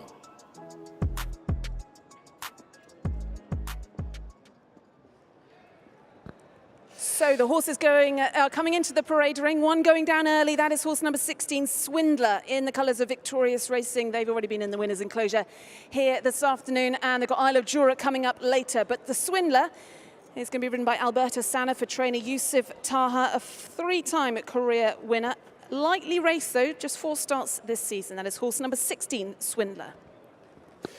Right, back to the runners in the parade ring, headed by a horse who's seen it done. He's a 9-year-old Buffer Zone who had a very good career in Europe and pretty good out here as well. Gained a first success of the season last time out, over 1,200 metres, and that was beating Devast by half a length. Key form. Stefan Lajaj is aboard once again. I think he may still have to prove it over a trip this short, drawing 13.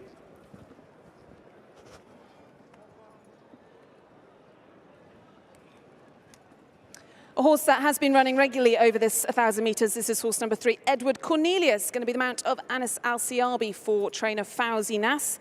Edward Cornelius, a 3-time winner for Ed Bethel in the UK, over 5 and 6 furlongs. Yet to score here in Bahrain and does need more on ratings. That is horse 3, Edward Cornelius.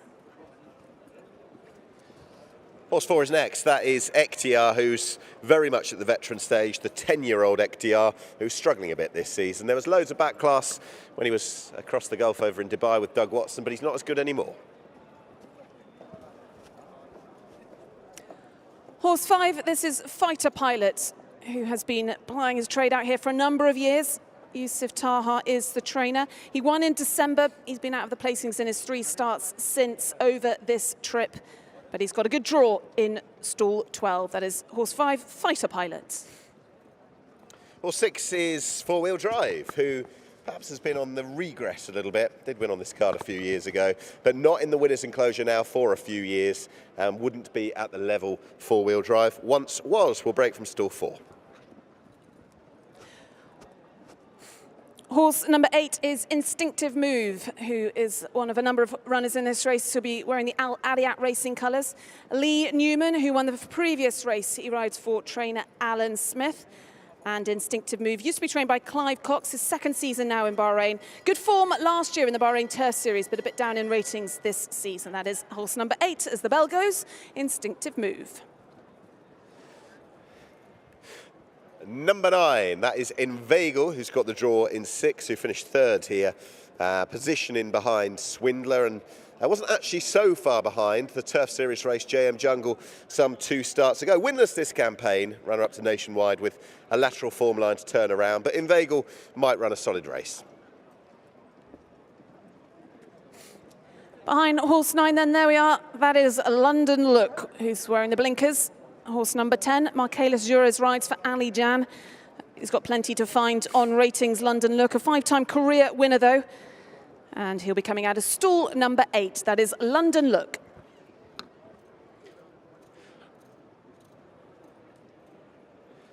And back to horse 11. That is Nationwide, another for Fauzi Nas and Victorious Racing in the field, who was bang back to the winner's enclosure last time over this distance. That was a good performance, powering up the far side, and probably won a little bit more comfortably than the margin might have suggested. That's Nationwide, who walks around nice and quietly. Now, horse number 12, Nomadic Empire, won the Bahrain Turf Series for sprinters last season. He was then trained by David O'Meara. And since he's moved now to Osama Hashim, he's been based out here now, Nomadic Empire, all season. He won in January, but disappointed last time behind JM Jungle over this trip. That is horse number 12 then, Nomadic Empire. Horse 13 is next, and that is Rahi.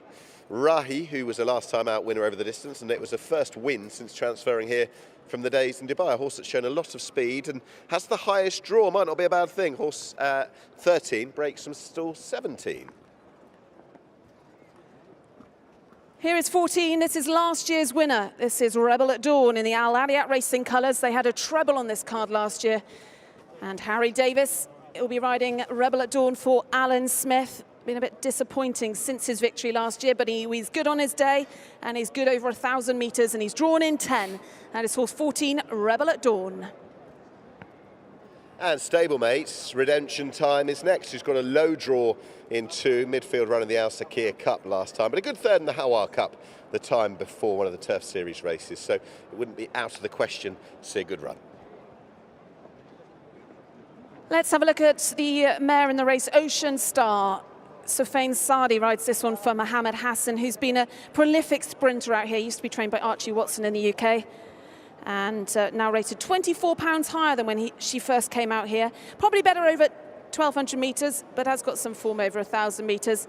And one to watch this horse number 17, Ocean Star, who'll be coming out of stall number 3.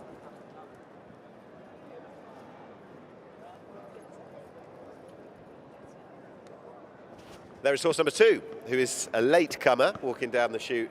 Devast will be very much a significant factor in this race, you would imagine. The international markets were centering around this horse earlier and was runner up to buffer zone last time, just half a length between the pair. But that was much better from a horse who was the winner of a Turf Series race last year, the Otair Cup.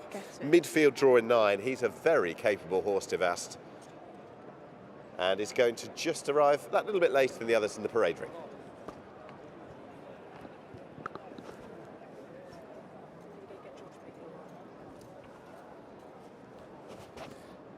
And this is Swindler. Well done to the groom who was trotting down or jogging down alongside Swindler, the former British-trained Swindler who was with Ed Walker back in the day. Won on this card a couple of years ago. Returned from unplaced runs this term to run a good second last time and has got a high draw as well. There is that man Callum Shepherd who's going to be working back from race 6. Will he be exuding the same confidence as they swing into the straight on Isle of Jura as he did last time? It's been one of the big success stories, but I think we're about to hear from a trainer who'll take him on. Let's join Ali. Let's have a word with George Baker then. Get It kept out here. All the other international horses went home following the final Turf Series race just a few weeks ago. Get It stayed out. Is that clue enough? I hope so, Ali. Look, he ran a fantastic race in the last Turf Series sprint when he was 4th. I think that the most pleasing thing about that race was that he looked like he was going to be swamped a furlong out and ran on really well through the line. These horses, these sprinters, they spend all season taking it in turns. If you ran this race 16 times, it's the oldest cliche with sprint handicappers, but you get 16 different results. Well, we've got a horse who he's in a good place mentally, and that's the key with him. And, you know, he's a sensitive soul. He's going to be coming down last. Here he comes now. But Callum, we're just going through there. I think we've got a very good shout in a hugely competitive horse race. Hugely competitive, but arguably slightly easier without the international runners, and you've got a good draw in 11. I hope so. Callum can pick and choose from there. And yeah, but look, there are some very potent threats out there. A lot of very good horses trained over here, as we know. Delighted to be part of it. Delighted that he's stayed over. The sun on his back rather than the February wind and rain. So. And one word on Lucander, of course, runs in the King's Cup, and that is probably why the reason why Get It has also stayed, because Lucander very much one of the leading runners for the King's Cup. How is he? He's in great form. We haven't had a completely trouble-free week with him. Horses always try your patience, but look, he's been a star for us, and again, another cliche, whatever he does today, he's had a great winter here, and George's horse has been a machine and fantastic to see, and we've been chasing his coattails, and I imagine we'll probably do a bit more chasing today, but there's very good prize money on offer. Thrilled to be involved in such a prestigious race, and you know, we love it here, and everybody here has made us so welcome, so thank you to the whole team here, and a great thrill to be having a run in a race like this. Certainly is. On the final day of the Bahrain season, you've been a very big part of it for the last few months. Good luck today. Thanks, George. Thanks, Ali. And there is Get It, who was 4th to Jam Jungle in the Turf Series concluded 3 weeks ago. Excellent run for George Baker, and hopefully will run very well indeed. It was a clear seasonal best, and one of the interesting players in this race.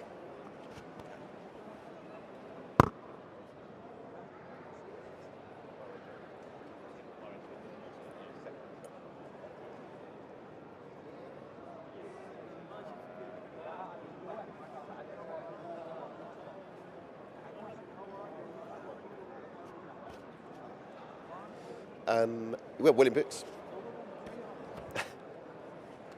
William Buick is here. Just got a taster of that. Thank you very much for joining us. You've got the ride in the King's Cup later on Derby. We were just talking the fact that you've got King of Conquest in the race as well. It can't have been the easiest decision, the two of them. No, it wasn't. I mean, there probably wouldn't be much between them on their day, and you know, hopefully both will be very competitive. Obviously, Derby haven't had 2 recent runs in Dubai this winter in relatively good company, sort of swayed my decision, and you know, but I don't expect there to be much between them at all. Passion and Glory won it last year. He's back for more. You were second last year. How have you found your riding experiences in Bahrain? Great. I've actually yet to ride a winner here, so hopefully that can change today. And but no, it's a great place to come, and we always get looked after very well. And the racing here is super competitive. You know, it's come a long way in a short space of time, and it's great to be back here. You'll have kept one eye on, I guess, what Isle of Jura's been doing, who's the hot pot for George Scott and Callum Shepherd. He was formerly Godolphin, of course, back in the day, but do you see him as a big one to beat today? Yeah, he is exactly that. He's looked faultless when he's won here the last twice, and you know, the step up another furlong in trip from mile 3 to mile and a half doesn't look like it's going to pose a problem to him, and yeah, I would expect him to be the one to beat, and obviously he's got the local knowledge that also counts for a little bit as well. So like I said, it's very competitive, and you know, hopefully we can make him work. I like that. Might be speaking to you after your first winner here. Will, thank you. Thank you. Cheers. Well, we heard William Buick talk about Isle of Jura there. Let's hear it from the trainer then, Isle of Jura, George Scott. George, a big day here. How is he? Yeah, he's been training really nicely, Ali. You know, we've been pleased with his preparation. You know, he's a fit horse, so he doesn't need too much training, but everything he's done nicely. Slightly up in trip today. Any concerns with that? I think it's always a concern when you step up in trip, you know, when you haven't been running over that distance, but he's given us every indication that he should be fine. What are his attributes? Why do you feel he's been such a star for you this season and really risen through the ranks? Well, he's a very physical horse, big, strong, imposing horse, and he's just grown in confidence. He's loved his time in Bahrain, and he's bred to be a very good horse as well, so hopefully he can maintain that run. And just how important have these victories been out here in Bahrain for you as a trainer and your profile, both here but also back at home? It really has resonated, hasn't it? Yeah, it has. It's amazing the coverage he's got. You know, I think that's really indicative of what's happening in Bahrain with their racing. And yeah, he's massively important to us, and he's a real favourite. And obviously today would be something very special if he managed to do it. Well, thank you very much for coming to talk to me, because I'm sure the nerves are pretty ragged at the minute. Well, you know me. You know, I always get a bit nervous. You've interviewed me enough times, so yeah, they are a little bit. Well, look, all the best with Isle of Jura. Good luck. Thank you very much. Thank you. Yeah, he's been nervous before these races, but whether it's relief or just elation or a mixture of everything after the races, George Scott's had some tremendous days so far with Isle of Jura, and the success last time was one of real dominance. He's an improving horse. He's a big horse as well, and we will look forward to him. Race 6 off locally at 3:45, but there are big races to come before that, not least the 2:45, the BINAA Cup, the straight 1,000 metres, big turf sprint it is, and some of the horses that have contested the turf series sprints lock horns once again, some pretty good sprinters. The consensus was that you'd want to be drawn that much higher, but JM Jungle proved something different last time, and I know that Brazen Bolt's run good races from single-digit field draws as well. So we'll see. There's a good spread of pace as well. There should be for the distance. There is Devast, who was runner-up to Buffer Zone last time, just half a length between the pair. That was a cracking run, and I think when looking, Ali, at the international market earlier, it did rather concentrate on this fella. Yeah, the pick of jockey Neil Callan. He's looking very relaxed there on board Devast, as he should. And today being the final race day in Bahrain, we're also going to be crowning the leading jockey, trainer and owner for the season. And Neil Callan has had a remarkable time here because he's been injured. He broke his back and all sorts when falling out of a tree, I think, earlier, back end of last year. So he's basically had half the season here, and he's risen to the top of the Jockeys Championship. He's looking to win it for the 3rd year in a row. He's got 19 victories, but he's being chased all the way by Stefan the Judge, who's on 18 victories. So it's going to go right down to the wire here today, as is the leading owners trophy. Al Mohammedia Racing currently on 33, but with Victorious winning our previous race, they're now on 32. So actually, this is a cracker watching the leading owners and leading jockeys going head to head on this final day of the season. Some nice sub-stories, yeah. Plenty to play for. Big prizes, big prestigious races to win, but also trophies for the best around by way of the season as well. So looking forward to this. Should be fast and furious. There's Buffer Zone, who's always had that level of ability, be it in Europe when he was in Ireland or back here in Bahrain as well. Stefan Lajaj is aboard once again. I would still think he's got a little bit to prove over this distance, but he should hopefully run his race. Devast will look to reverse the form with him. And there are some of these that have been struggling a little bit of late. Nationwide was a good winner last time. Just coming down to the idea that Victorious have got a good old hand in this. Ekhtiar, he goes forward, he's not as good as he was. But lots to look forward to, certainly over the next hour or so.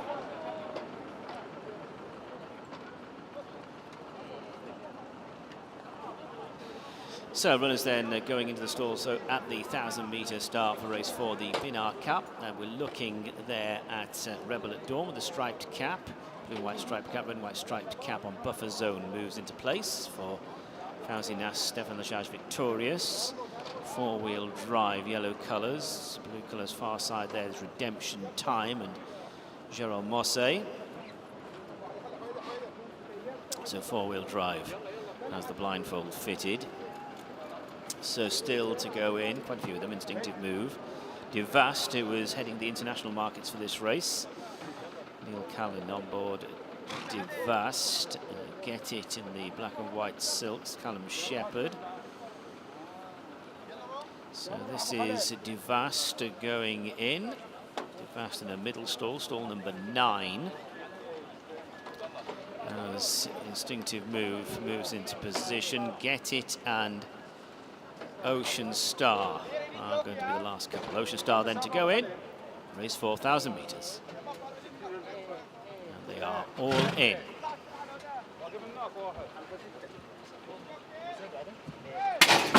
They're off. 1,000 metres ahead of them. Four-wheel drive was away smartly, as was Ocean Star, who's hurtling along down the far side. Down the centre, Rebel at Dawn and Get It are running fast from Fighter Pilot. Buffer Zone is to the right, Instinctive Move and Rahi to the extreme right, but it's four-wheel drive the leader. Redemption Time is in second place, then Rebel at Dawn, Get It, Fighter Pilot, followed by Devast, Inveigle, Edward Cornelius, Buffer Zone. To the near side comes Instinctive Move. Rahi's trying to get into it. Swindler's under pressure. London Look is totally outpaced at the moment. Also outpaced is Nomadic Empire inside the final 400 metres. Redemption Time has taken over from Rebel at Dawn in second place. Devast running on, four-wheel drive has dropped away. Then comes Inveigle, followed by Edward Cornelius. Nationwide is staying on inside the final 100. The one to get to is Redemption Time, who's now about 3 lengths clear. Inveigle and Devast are trying to cut down the deficit. It's Redemption Time from Inveigle and Devast. Redemption Time and Gerald Mosse, the winner. Second place Inveigle, third Devast, and fourth Nationwide. So it's Redemption Time who goes on to win the BINAA Cup over the straight 1,000 metres here. Redemption Time for Al Adyat Racing, Alan Smith and Gerald Mosse. Redemption Time, who's been running well in the Turf Series sprints, was a really good third, I thought, behind Roman Dragon here in early February. And Redemption Time coming from stall 2. We've seen high numbers ruling generally during the course of the season, but Redemption Time showing really good speed, coming from stall number 2, and gives Gerald Mosse his 17th success of the season. Number 15, Redemption Time, the provisional winner of race 4, the BINAA Cup.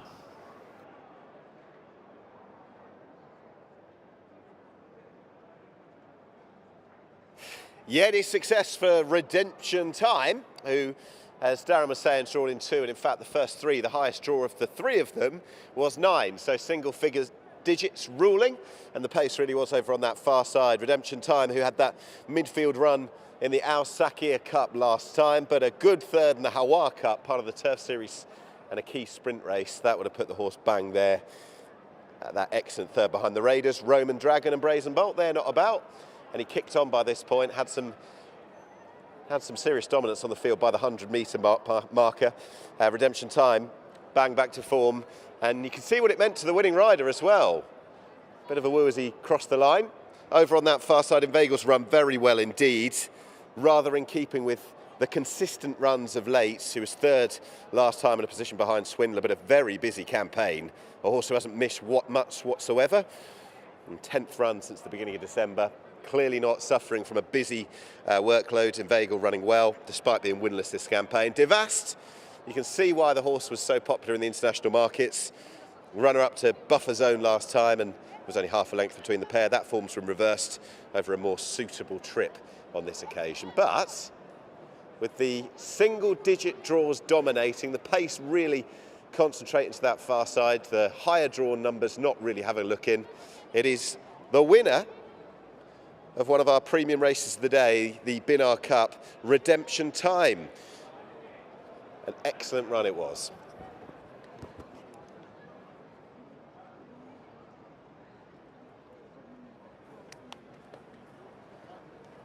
Well, nice victory then for Gerard Mosse. He's heading down towards the parade ring with Redemption Time. This horse really been knocking on the door as a very expensive horses and training purchase out of Clive Cox's yard, and has been threatening to have his day in the sun, and he's done it on a big day, winning on the King's Cup afternoon, this big sprint. Redemption Time victorious for Gerard Mosse and Alan Smith.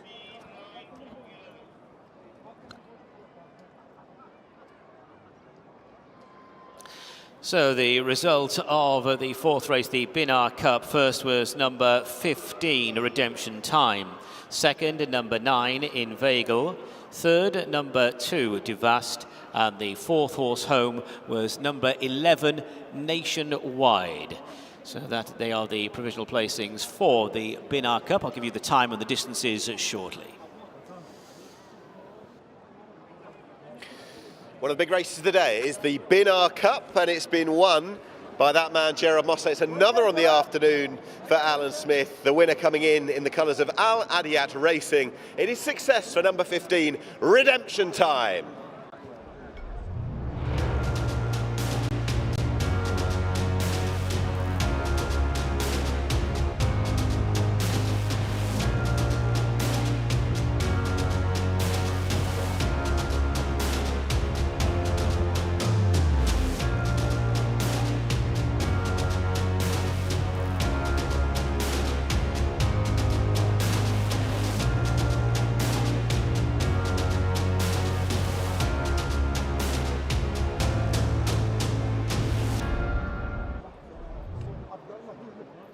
Congratulations to His Highness Sheikh Issa. There is the small matter of the Al Methak Mile coming for connections to enhance what's been a good afternoon already. That man might just be signing the success again if Byline, back from his travels in Saudi Arabia, can come back and just do what he does by winning here in Bahrain. He's unbeaten this season. He's been brilliant this season over the mile. Alan Smith, who's already had the 2 winners of the afternoon, he'll be working back from Byline. He said it was as good as he'd had him last time. And he's taking on real world, something he embraces. He'll be very confident after the afternoon he's had so far. Yes, let's have a word then with Alan Smith. Alan, Redemption Time has really been threatening to do well in these sprints, so nice to do it on a big day like today. Yeah, he's just taken a little bit of time to acclimatise, but you know he's always shown plenty of speed, and I thought 1,000 metres rather than 1,200 would suit him really well. It certainly did, and he had the perfect run of the race. Yeah, I mean, we had Rebel at Dawn, which was making good pace early on, which probably took him along for us. But yeah, he picked up nicely at the end. Very pleased with him. You're, of course, looking for a quick treble or a quick double, certainly with the next race, Al Methak Mile. Byline, how is he since he's come back from the Saudi Cup meeting? Well, he's very fresh. The boy rides him every day, as he's been having a hard time going round there, but he's in good form. I would have just liked a couple more pound weight on him in condition-wise, but you know, after a long journey like that, they tend to lose a little bit.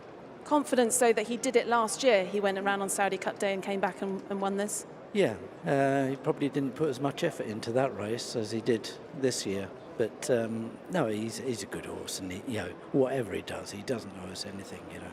And just for viewers in the UK, put it into some sort of context. A day like today, how important is King's Cup Day for Bahraini trainers?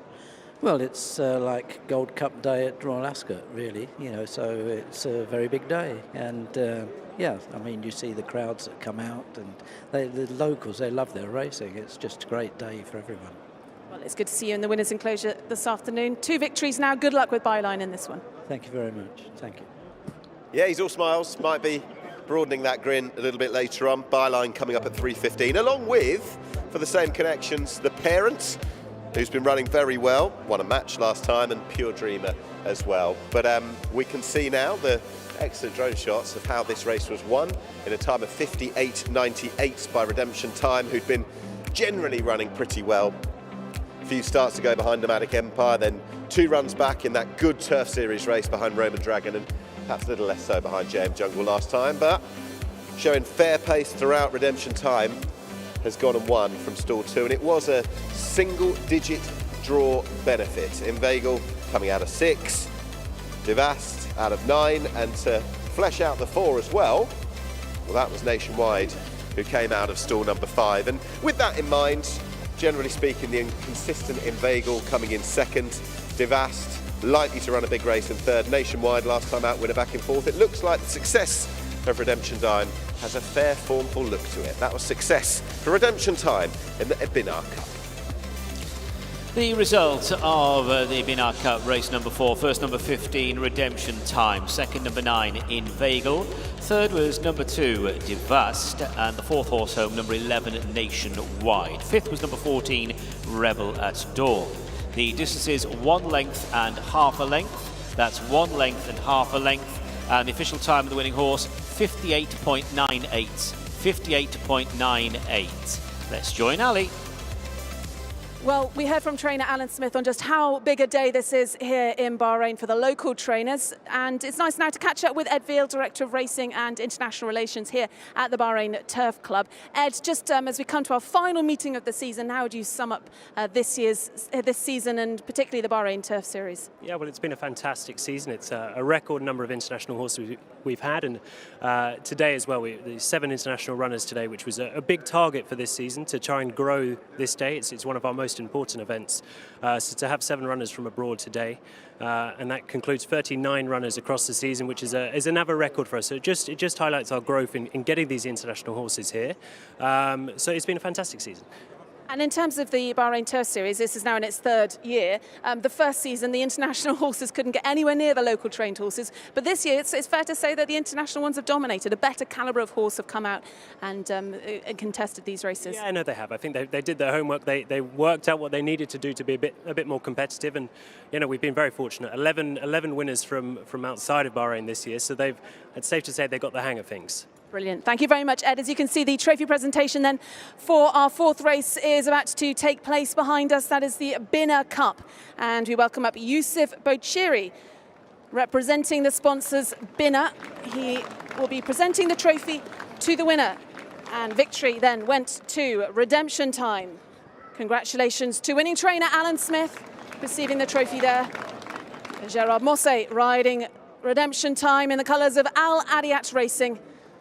Well done also then to His Highness Sheikh Isa bin Salman Al Khalifa, chairman of the club and owner of Redemption Time, the winner of the BINAA Cup.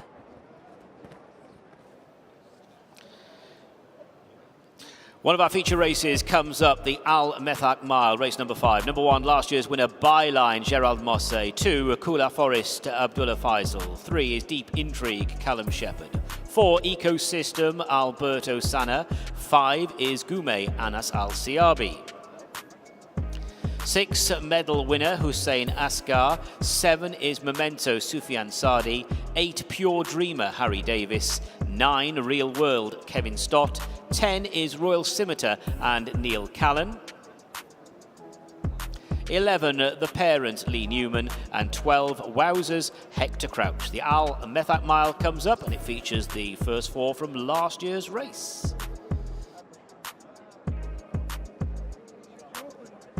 So this international listed race, and let's have a look at the horses. There is the defending champion, Byline. And he did it last year. He went to Saudi and he came here and took victory in this race, and he's looking to do it again. He's been fantastic this season. He's won all 4 starts here and arguably a career best in that Group 2 race on Saudi Cup Day. Gerard Mosse rides for Alan Smith. Horse 2 is next. That is Kula Forest in colours we've already seen winning today. 2 runs this season, 1 over 1200, 1 over 2000. Meets in the middle now, 1600. Actually won this race 4 years ago now, but hasn't won in a full 3 years. So lots to ask for Kula Forest. Another horse that's done well in this race is Deep Intrigue. Finished 3rd in this race last year. Only had 1 start this year, finishing in 4th, but a good horse on his day. He won a Bahrain Turf Series race last season. Callum Shepherd rides Deep Intrigue, this son of Dark Angel, for trainer Fauzi Nas. Horse 5 is next. That is Gume. He doesn't necessarily look at the pick of connections and hasn't won this season. Wasn't beaten all that far, admittedly, though, when fourth in this race last year. Will draw from stall 7. Horse 6, he's a popular horse out here. He is, of course, medal winner, the Crown Princess Cup winner in 2022. He won that day with Jason Watson on board, but he's only been on a racetrack twice since then, so obviously had his problems. Ali Abdul-Majid now trains him, and Hussein Asaga takes the ride on horse number 6, medal winner. Well, 7's next, that is Memento. Memento, who is yet to strike out here, but it's got a very close line with Byline, beaten only a neck by that horse back in December, but would generally be sick of the sight of Byline, given the usual margin of defeat when they meet. Horse number 8 then, this is the other runner in the colours of Al Ariat Racing. This is Pure Dreamer. Harry Davis takes the ride on Pure Dreamer. Used to be trained by Richard Hannon in the UK. Stepping up in trip today for the first time, Pure Dreamer. Has been running over 1,400 and 1,200 metres. That is horse number 8. Yeah, you went missing after he won last time. Horse 9 is next. That is Real World, who needs little introduction. Welcome back to Bahrain, the International Trophy 4th, who's since been out of luck over at Meydan. There are doubts as to whether he is at the level he once was. I think it's easy to say that he probably isn't, given how classy he was a few years ago. But if he's revitalised by being back in Bahrain, he might give Byline something to think about. Horse 10's one to watch. This is Royal Scimitar.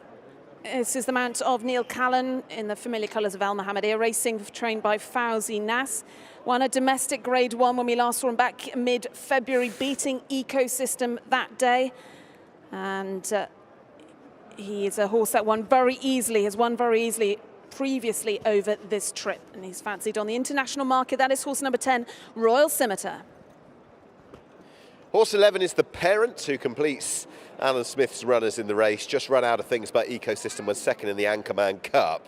Bolted up here in that match subsequently. The Parent, who is a son of the mighty Frankel, very well bred horse this one. And as mentioned, given the fact that Alan Smith's got Pure Dreamer and Byline as well, he's a very strong hand. He's got a real look of his father, that horse, the Parent. And there's the team of Al Mohammedia Racing jockeys. His Highness Sheikh Sultan giving some instructions there alongside his brothers. It's a real family affair, the Al Mohammedia Racing team. And they are leading the Owners' Championship at the moment, looking for victory in this race. And they'll be responsible also for horse number 12, Wowzers. Hector Crouch will be on board this gorgeous-looking grey son of Kodiak. This one trained by Fauzi Nas. Finished behind Pure Dreamer when we last saw him in that domestic Grade 2 back on February the 16th. So that is our 12th horse. That is Wowzers in the colours of Al Mohammedia Racing. All smiles a moment or two ago. Neil Callan, who's about to go out and take up a ride out here. He's got Royal Scimitar, who's a very interesting runner. We do have Saib bin Surah, I believe, unless I've mistaken. I think I just got a glimpse of the man responsible for last year's King's Cup winner, Passion and Glory, who's going to be back for a little bit more. He's just sent out Kevin Stott aboard Real World. But Neil Callan about to get legged up on Royal Scimitar, the son of Territories, who beat Ecosystem last time, reversing that form from back in the Turf Series race on the 2nd of February the time before. So Royal Scimitar, doubtless a player in this. The runners are making their way around the parade ring. You can see the royal blue, the all blue, sported by Kevin Stott on Real World. Can he put it up to Byline? Because Byline, back to his beloved 1,600 metres in Bahrain, after a luckless run last time in Saudi Arabia, or a less than ideal run, he still ran a huge race, and he's back to stamp his local authority over that horse, the travelling raider Real World, who has just got those questions as to whether he is going to be, or can he ever be, quite at the level he once was. We'll see. He's got the red hood on, and he'll be out very shortly indeed. There is Saib bin Surah. He saddles Real World here. He bought Real World out to run a decent 4th in the Bahrain International Trophy back in November, a race that Said had won the year before. And he was successful on this very card when Danny Tudhope rode Passion and Glory to win the King's Cup 12 months ago. But maybe in the same vein of things as Real World, 12 months on is Passion and Glory, who we'll see later on, quite in the same level. He hasn't looked it at the age of 8. This guy, he is at a very high level. This is the outstanding Byline who won this race last year. And welcome back to Bahrain after that third to Anaf in the Saudi turf sprint. And that even though he didn't get the best of runs through. I'd love to see him in Europe at some point. He's 4 from 4 here in Bahrain. He's the one to beat. Will Real World put it up to him? Let's hear from the trainer, Ali. Yeah, let's have a few words with Said bin Surur. Real World, I was quite impressed with his run in Doha. You must have been pleased with that one. Yeah, he came back well as after the race. The horse is doing well. In England, he used to be a Group 3, Group 2 winner in France, and also listed in the past. But he had wind problem in the past. Now he's back, doing well. He ran well. He gave us confidence to run him today. He's in good form. The mile will be the best trip for him.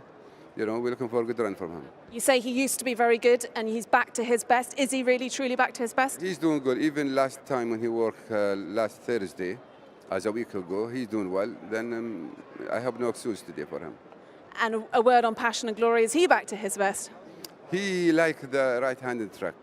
That's what he liked. And his form here in Bahrain well, as he was second and he won also the King's Cup last year. Then he's a good form. We're looking for a good run from both of them. And how much do you personally enjoy coming over to these big days here? You've done very well in the past, coming in, sending some runners for the likes of the King's Cup, Crown Princess Cup. You enjoy it here? It is very important for Godolphin to have runners here in Bahrain.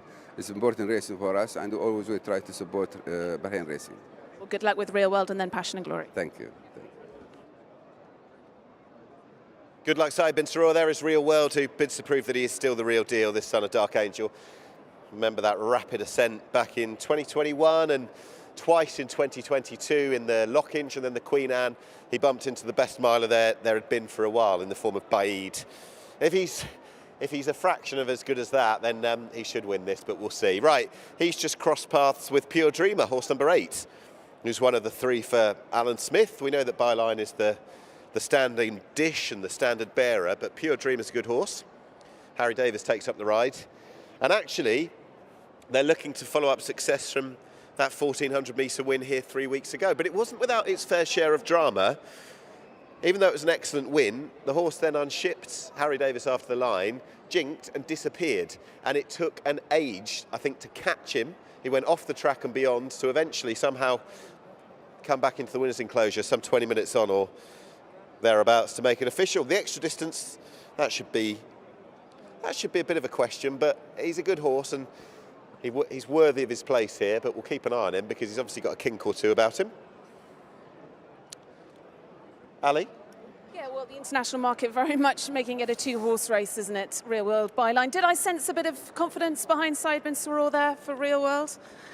Go on. Possibly, I don't know. I thought it was an encouraging run, finishing second to Brave Emperor when we saw him in Doha just a few weeks ago. Just a length, 1.5 lengths behind the winner then that day. And God, he's a talented horse on his day. Yeah, he is. And I suppose you were here. I watched on from afar, but that run in the International Trophy when he met a bit of trouble and obviously over a bit further, you could argue that had things have played out that much better, and if it was a 1600-metre race around here, he wouldn't have been too far away. So I can see the positives anyway. Absolutely, yeah. Said he'd be better suited to this trip. So, yeah, I think Real World is perhaps the one to watch of the 2 leading runners, but Byline certainly knows his way around this track and has been in fine form this season. So has Ecosystem, and we should give a word on this horse because he won a good Bahrain Turf Series race back on the 2nd of February. That was on the Crown Princess Cup day. And he's been good for connections for Mohammed Khalid Abdurrahman and trainer Hadi Ibrahim. Second in this race last year. He's actually finished second in the last 2 runnings of the Methak Mile. And we spoke to Mohammed Ibrahim a little bit earlier, son of the trainer. And he says the horse is in good form, confident. They're confident, aren't they? Yeah. They were confident, and another stable in fine form, as is Alan Smith. So has some big runners. They've got Goman coming up in the King's Cup. That horse has been over in Dubai and also ran on Saudi Cup Day. Coming back then, Goman, he'll be the stable star, but a close second would be Ecosystem. Also got the King's Cup for the local trained horses in Immortal. That's a bit later on in the card. Yeah. The more I look at it, you look at a horse like an Ecosystem who you can thread together with Raw Scimitar, you can thread together with the parent. It's perhaps up to a horse like a Byline or a Real World to come from a different strand and rather stamp some authority. Byline tends to do that around here, and we keep coming back to it. Real World, who I think people are going to give one more chance to, maybe. If he can, then his level of form that he's certainly achieved could just usurp what's been going on locally. Yeah, also another word on a runner, The Parent, horse number 11. This horse by Frankel was an expensive yearling, I think 280,000 guineas yearling, was with Richard Hannon. Very lightly raced, but he's done well out here. He's won 3. He needs a bit more on ratings, but he was impressive last time we saw him, winning by 7.5 lengths. This is obviously a step up in class, and I suppose you would say that Gerard Mosset's opted for Byline, which is no surprise, but The Parent is a gorgeous-looking horse. He is, he really is. He's got a stunning pedigree all the way through, as you were alluding to, but on ratings, it's a little bit to find, but it's not impossible. I'm sure he'd have gained plenty of confidence with that romp in a match last time over Malachi, and he was obviously only just denied by Ecosystem the time before, back on the 2nd of February in that strong race. And don't forget, that race has been boosted courtesy of the fact, the 4th, that Parlando came out to win the final Turf Series race and win the whole series itself. So there's a bit of substance to the form. So you're coming down on Real World? I think so, yeah, Real World for me. What about you? I'll take you on. It's not going to be the most original, but I think Byline, he's the one to beat around here because this has been his palace, his domain. He's 3 from 3 here. The run last time in Saudi when he didn't get the greatest of runs and Anaf went for that zip up the inside was brilliant. He's 4 from 4 here this year in Bahrain. The trainer's bidding for 3 in a row. The horse won it last year. Maybe it's a quick turnaround, but he's done it before. It's pretty obvious in a lot of ways, but it's hard to knock him. And you know, if Byline goes and wins, Gerard Mosset, then 2 victories today would put him on level on points, or level on victories with Stefan LeJudge, just 1 behind Neil Callan in the race to be crowned champion jockey. So it really is going down to the wire. Gerard Mosset then has got Rayanpur in the King's Cup. But might be ambitious to think that one will be winning. I would say so, yeah. But he's got plenty of other quite nice ones later on in the card. Battle of Tallis, I think, in the King's Cup. So it's great that the Jockeys' Championship really is going down to the final few races on the last day of the season. Yes, it is. And particularly if we get that 3-way finish as well. 25 minutes away until the big race, the King's Cup itself. Great to see the Crown Prince here. Crown Prince and Prime Minister. Enjoys his racing, enjoys supporting his son, Sheikh Issa. And Martin Brundle, famous for his legendary interviews on the grid walk. It'd be nice to grab hold of him a little bit later and see what it's like the other side of the fence. He's quite the talent at getting the celebs to talk. More than we would be, anyway. It's been a big couple of weeks in Bahrain, of course, with the Formula One last weekend, and there's sort of plenty of people hanging around, enjoying a bit of sunshine after that, and taking in the racing as well. Different kind of horsepower, anyway. We won't be too far away from a jump. The Methak Mile. Byline bids to win it again. Real World. Saeed bin Saror with success here in the past. He's got passion and glory to come, and he's got this fella as well. So loads to look forward to, particularly over the next half an hour or so, with this race and then the most prestigious of the lot, the King's Cup, coming up at 3:45. But the loading process is underway. Real World will go forward, so too the Parent as well. Real World, maybe it's getting a little bit tricky now. They're now 7-year-olds. Well, look out for stalls number 9 and stall number 3. That is the stalls that Byline and Real World will be coming out of. This is the 2024 running of the Methak Mile. It is an international listed race. Calling them home then, Darren Owen. Thanks, Ali. Yes, the Methak Mile then, race number 5 today. And the last few runners going in, Memento will be the last one to load at the mile start, 1,600 metres. Memento going into stall number 6. That's it. All in.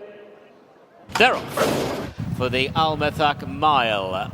And a little bit slow to go, just dropping out towards the back end of the field is Pure Dreamer. Also off the pace, Deep Intrigue. Meanwhile, it's the Parent and Real World who forced the early tempo. They're about 2 lengths in front of Medal Winner. Then comes Ecosystem with Cooler Forest to the outside. Memento drops back into mid-division. As they move on down the far side, it is Real World and the Parent. Those two toe-to-toe by a good couple of lengths. Wowzers now in 3rd place to the outside. Cooler Forest followed by Ecosystem. Ecosystem and Pure Dreamer. Memento is halfway down the field from Gourmet, Deep Intrigue.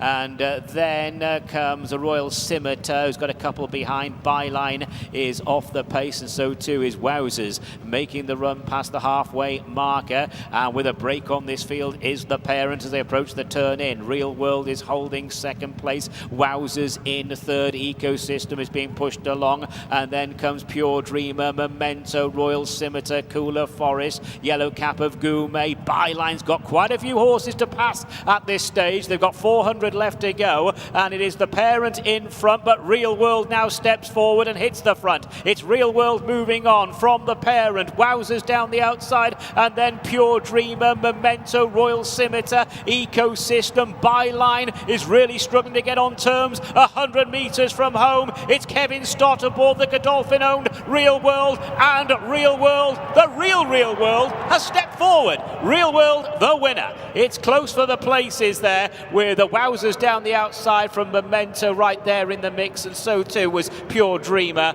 and Royal Scimitar.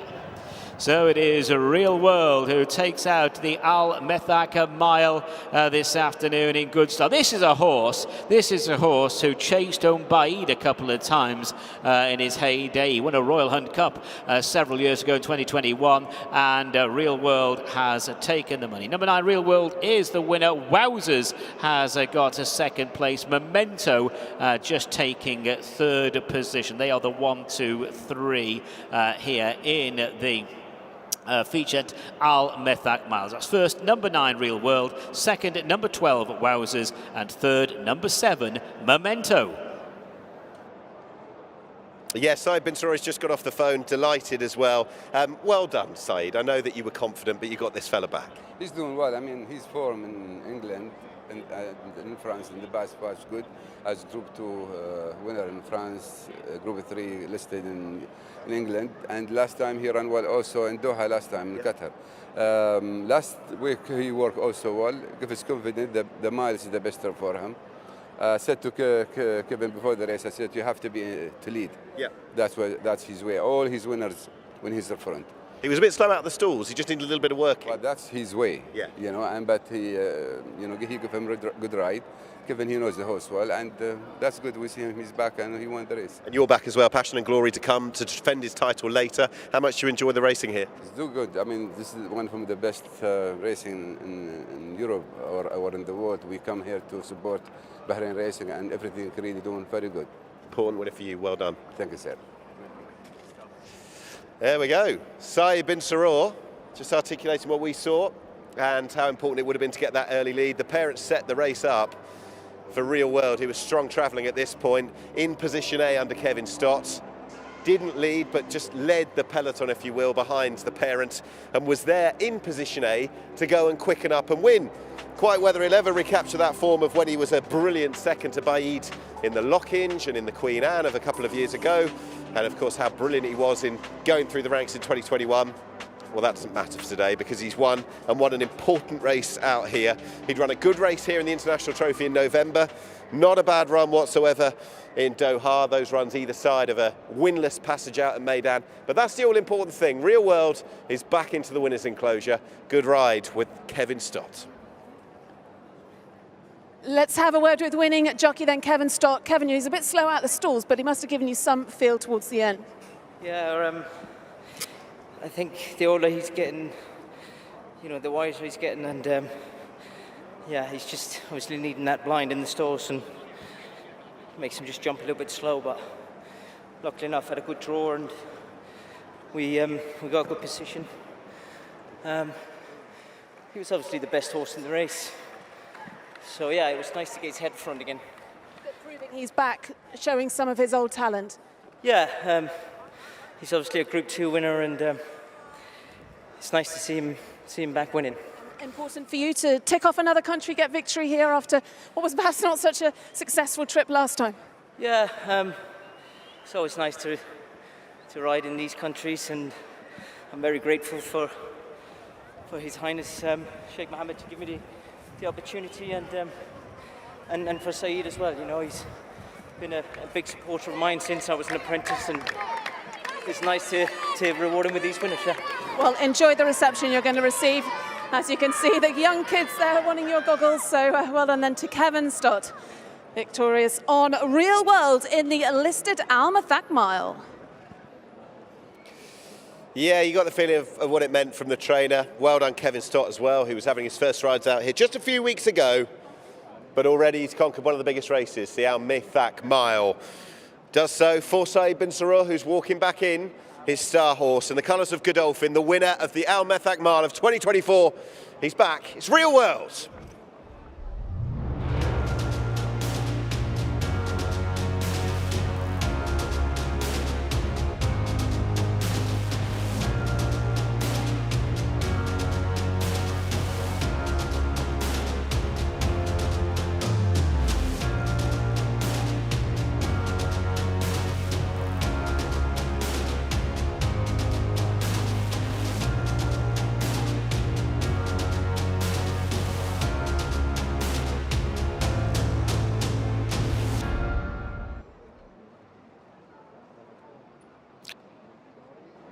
The result of the listed Methak Mile, our fifth race today. First, number 9, Real World. Second, number 12, Wowzers. Third, number 7, Memento. The fourth horse home was number 8, Pure Dreamer. Fifth, number 10, Royal Scimitar. The distances were 2.5 lengths and a neck. 2.5 lengths and a neck. And the official time of the winning horse, 1 minute 34.30. 1 minute 34.30.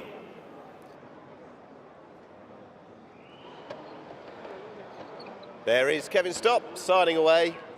That's what he was here to do. It's what he wanted to do. He's done it on Real World. Might he do it in a few minutes' time on Passion Glory, the defending champ, the now 8-year-old, in the His Majesty King Hamad bin Isa Al Khalifa Cup, the King's Cup. Walking back in, to make it official. Kevin Stott, who, as mentioned, has got the ride on Passion of Glory, one of 3 for Godolphin, the sole runner for Saeed bin Sarur. Charlie Appleby double-handed with King of Conquest, and the William Buick ridden Dahabi, who we heard from the rider a little bit earlier on. So it is Godolphin ×3 up against Isle of Jura to come, but for now they've won the outstanding Methak Mile, the Methak Mile with Real World. Meanwhile, in the pre-parade ring, just a few metres behind the grandstand, the horses are circling around. Courtesy of our drone pictures, we can see that ahead of the King's Cup. Very strong runners from Godolphin, as mentioned. Isle of Jura bids to beat them all off and confirm that he is the big dog around. It's been his happy hunting ground here recently. So they're building up for the big race, the King's Cup of 2024, off locally at 3:45, 12:45 in the UK. Meanwhile, just past me, with the Methak Mile sheet adorned, Real World, after his heroics, is going to head back for a well-earned rest after that. So that was quality, and it's only just building up, Darren. We've got lots to look forward to. We certainly have, Nick. That was good stuff from Real World, a horse who chased home the great Baid, of course, in his heyday. So the result is now official. They have weighed in to confirm the result. First, number 9, Real World. Second, number 12, Wowzers. Third, number 7, Memento. And fourth was number 8, Pure Dreamer, weighed in for race 5.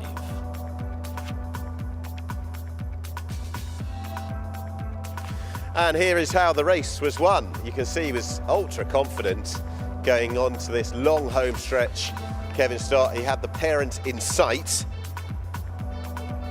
And there you go, he quickened up in position A. Much wider out was his chief threat, Byline, who's lost his unbeaten record here this season. He's been dethroned in this race as well. Maybe he hasn't fully given his running, but you can't fault the ride given by Kevin Stott.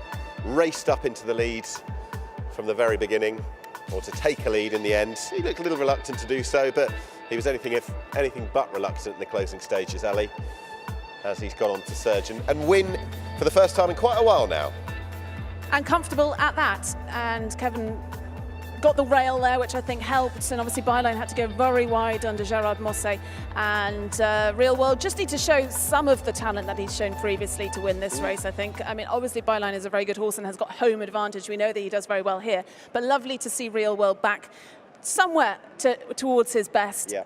Super talented horse on his day. And yeah, encouraging run in Doha last time and went one better here this afternoon. So victory to Godolphin in the Methak Mile. But now we really build up to the 2024 running of the King's Cup.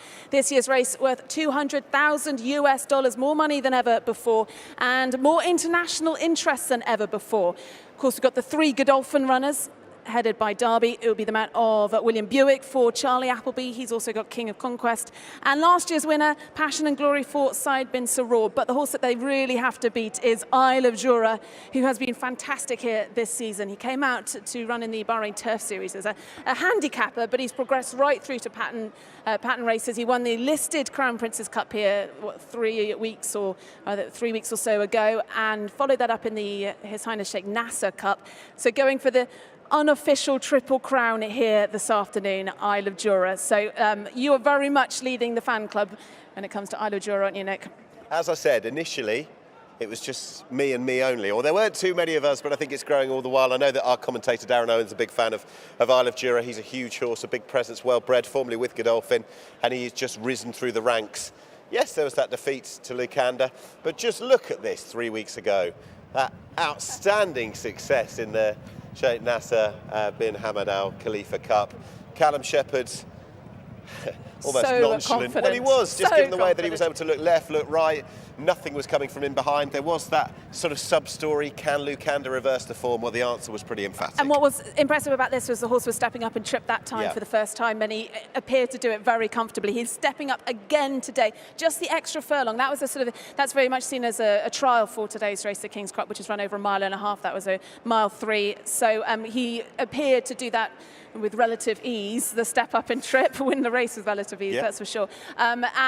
George Scott is confident for today. And what a horse he's been for their yard as well. He touched on it a bit earlier when I spoke to George, but he's really found a bit of a following both here and back at home. Yeah, it would seem that way. They're all going to be playing for that prize in a few minutes' time. George is nothing if not he's really good to talk to us beforehand because you can sense the nerves, but there's that feeling of elation and relief once what tends to happen, Isle of Jura goes and wins. Alan Smith, local trainer, said, we think he's the one to beat. And of course, William Buick, speaking to us earlier, he said, we'll try and give him, or we'll give him a good go. But I think he's under no illusions as to the test that Derby and co are going to have if they're going to dethrone the local champ. Well, we're waiting for the horses then in the King's Cup to make their way down to the parade ring, but let's get all of the details then with Darren.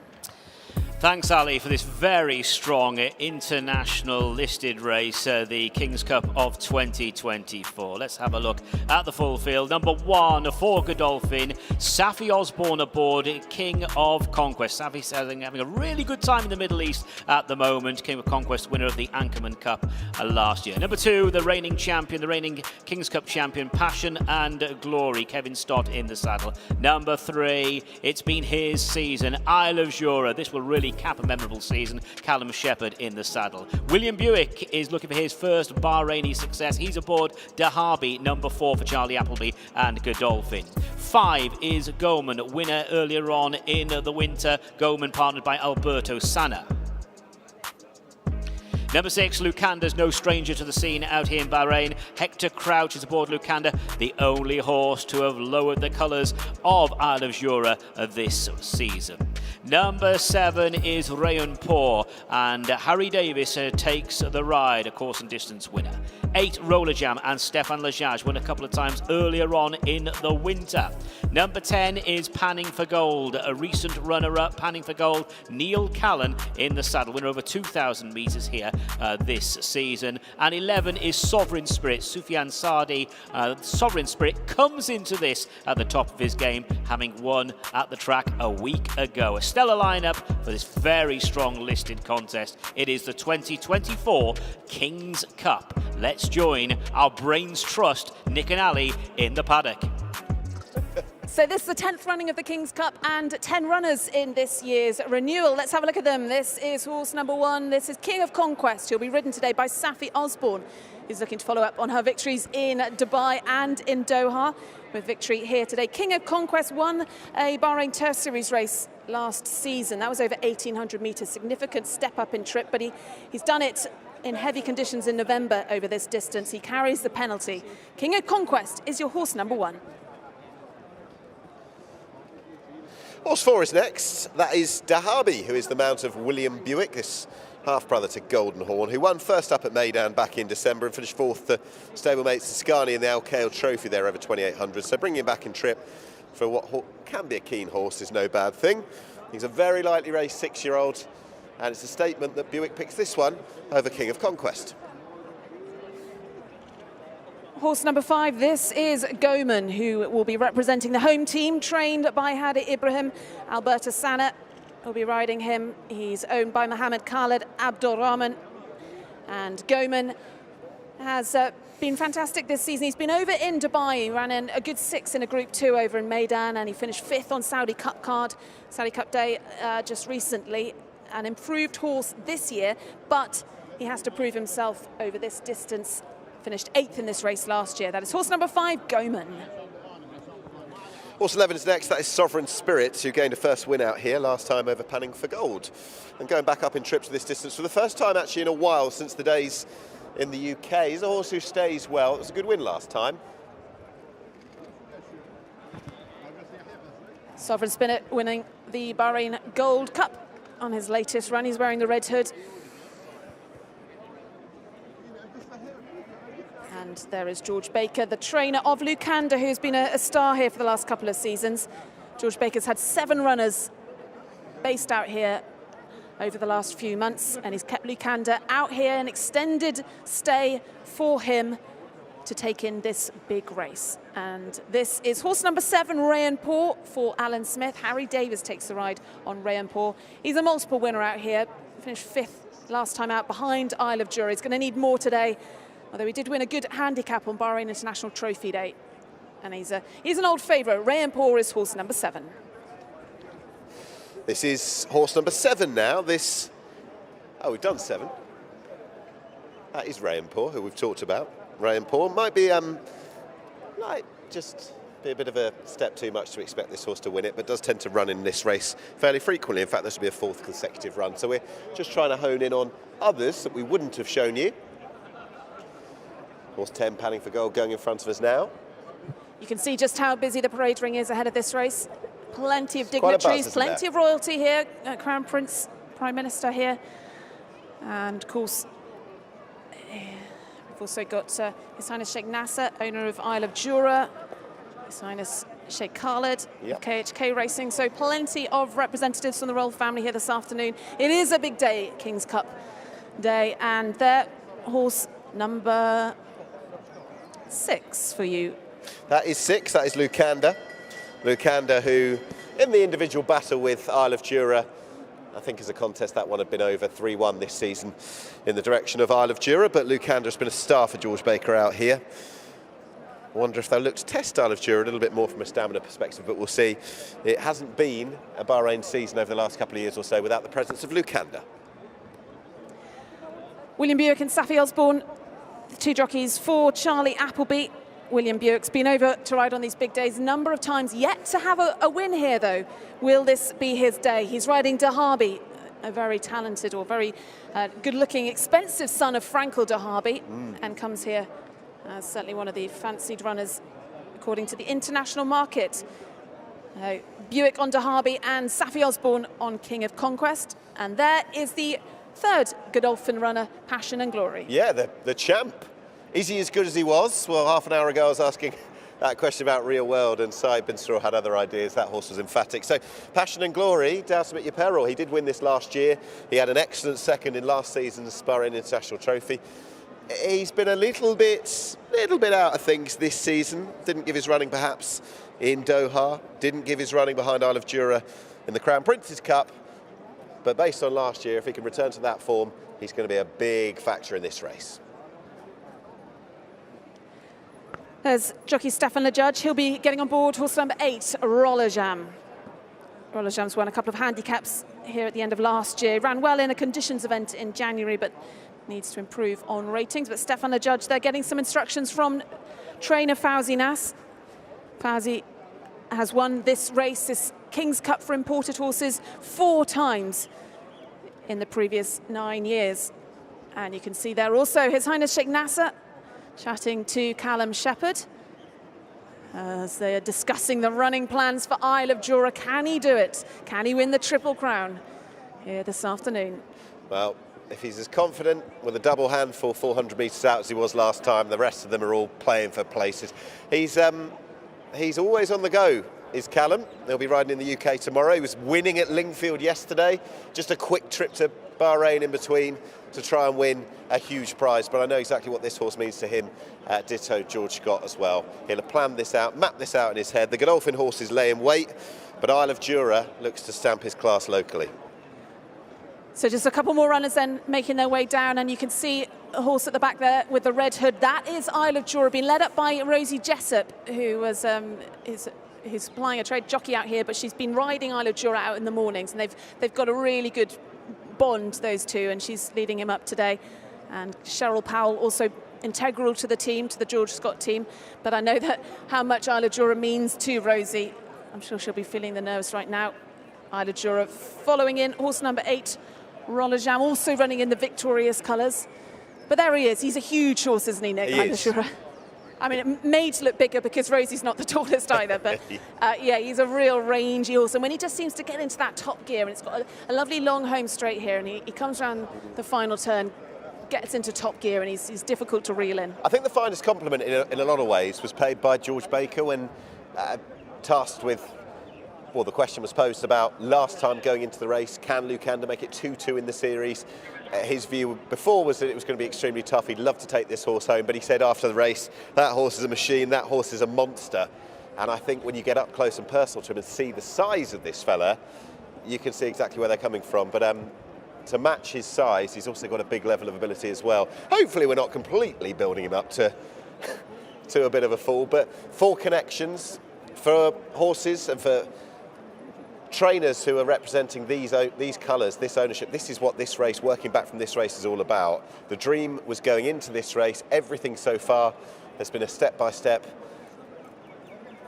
pathway to bring him here, and generally speaking, he's passed every test and then some. So the dream is alive. So there we are then. Plenty of dignitaries, royalty in the parade ring as the jockeys start mounting up and heading out onto the track. They'll be starting literally just in front of the stands here, the 2,400 metre start. The first furlong also before the right-handed bend. And Callum Shepherd very quick to get on at Isle of Jura and head out. The horses will have a bit of a gallop down to the corner, then back up to the stands. But they're keeping him calm. And there is his stablemate, Roller Jam, Stefan the judge, who's second in the jockey standing on this final day by 1 ride. So there's plenty to play for in this race. On form, he's going to find it very difficult to go and win this race, Roller Jam. Roller Jam for Fauzi Nas, but he's here to play a role. He's an unknown quantity as far as this, and has got a good bit to find on ratings alone with the main potentials. And that's another thing. He's suddenly in a 111 rating out here, Isle of Jura, 109 Derby, 109 King of Conquest, Passion and Glory 106, with maybe that little bit of a question mark as well. I do find the fascinating element that Buick's picked this one, because King of Conquest did win a race in the Turf Series last year. His record, I was looking as well, of breaks of 66 days or more, reads 2-2-1-1. He goes very well fresh, he goes very well here. So all the while, that makes me think that there's got to be a good bit of confidence behind Derby. When you saw Derby in the parade ring, though, I realised why you picked him. He is a beautiful-looking son of Frankel, gorgeous horse, looked in absolutely sparkling condition. You can't see from that position there, but you'll know his form a little bit more in Meydan. This is him last time. It was him last time, Derby, when finishing 4th in the Al Khail Trophy over 2,800 metres last time. But look at the way that Buick galvanises the winner. Of course, he was riding against Derby on this day. This was Siskani who was getting up to beat Al Nair, somehow winning. He didn't actually get beaten too far whatsoever, but I'd argue that he's better over that little bit shorter, and he can be a bit keen as well. He was very good first up on the 22nd of December at Meydan, and I think that was, having spoken to William, the defining factor. He's run 2 good races over at Meydan this season. While he hasn't run here yet, and King of Conquest has won here, that's not his fault. It's his first run here, and if he's not too keen early, it should see him in good stead. He's had 2 seasons over in Meydan. We haven't actually seen him in the UK for a couple of years, but he was he's a very well-bred son of Frankel. Very well-bred. had quite a price tag on him when he was younger. 3.1 million guineas. A rather statement, isn't it? Well, a few quid have gone back into the Godolphin coffers after real-world success in our previous race. But yes, being a half-brother out of Flesh Door, half-brother to Golden Horn, you're going to get the price tag that comes with it as well. Won at Meydan first up in December. He's still a very lightly raced horse, given the fact that he's now a 6-year-old. But he's been a little bit keen, and I think just dropping him back in trip, even though he certainly stayed the trip last time, the 2800 behind Siskany, he's probably a little bit better over this distance. They've just gone out of the parade ring, swung left to take a little jog up the track, because right in front of us, in effect, around about the 100-metre marker, you're going to get the starting stalls. So had they have come out and gone straight to the right, they'd have been at the stalls within a matter of moments.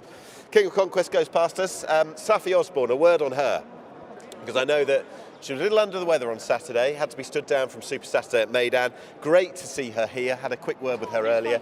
She takes up her first ride for Godolphin, and after the month she had in February, the first female rider to win a race at Meydan on Ouzo, Emiratiana over at Qatar, where you would have seen it, that would be an amazing treble within the space of a month to do all three. That certainly would, yeah. She's doing fantastically in the Middle East this winter. And after what was a tricky start to the winter for her, she was obviously out injured with a knee injury. She was here on International Trophy Day watching on with a big brace on her knee. But gosh, she's come back, and she's come back flying, hasn't she? Yes, and full reward for the way that she has been riding, for the quality she shows, the fact that she's been able to pick up the Godolphin silks and wear them, I think, for the first time. And she's no stranger to riding here. She was actually based here a couple of seasons ago. So although she hasn't ridden here this season, she knows her way around this track as well. Okay. So after Ouzo, after Emiratiana, might it be King of Conquest to complete a Middle Eastern treble? The one that's in behind might be the biggest threat. And actually the one that's in behind that one as well. Isle of Jura, even more of a threat. With Isle of Jura, any doubts for you about the trip? Oh, we were asking that question last time, and the way that he hit the line last time would have you suggesting that 2400 isn't going to be a problem. No doubts in the trip. No doubts in his talent, but this is a tougher race. So we will see just how good he is, and really with one eye also on what he can achieve when he heads back to the UK. Is he a group horse back there? And I know Connections really have lots of faith in his talent, and he's certainly risen through the ranks this year in Bahrain. He loves these conditions, these fast conditions, and they've really found the key to him, and he's thrived out here, Isle of Jura. Can he win the Triple Crown? We will find out. Come on then, where are you going with this? Just how good he is. You tipped up the winner of the last. I think you've had a few winners already this afternoon, so where are you going to go with this one? Can't look beyond Isle of Jura for victorious racing. I'm afraid you. I think it's pretty obvious. Isle of Jura as well, to hopefully beat the boys in blue and all other comers as well. Good old Lucandra, I hope he's going to run a great race. So much to look forward to over the next couple of minutes or so. It's the King's Cup of 2024. Some great horses on show. Darren, I know you're looking forward to this. Yes, really looking forward to a very strong internationally class listed race, the 2024 running of the King's Cup. So Lucanda, who is a horse doing really well here in Bahrain. Remember, beat Isle of Jura earlier on in the season. Lucanda's just gone in. Sovereign Spirit, Panning for Gold, have gone forward. Goldman and Roller Jam out of line. So too Dahabi and Isle of Jura. So they start right in front of the stands. 2,400 metres ahead of them. King of Conquest loads. Now we're waiting on Isle of Jura to complete the lineup. 2024 King's Cup all in. And they're off for the King's Cup, and Roller Jam missed a beat. 2,400 metres to cover.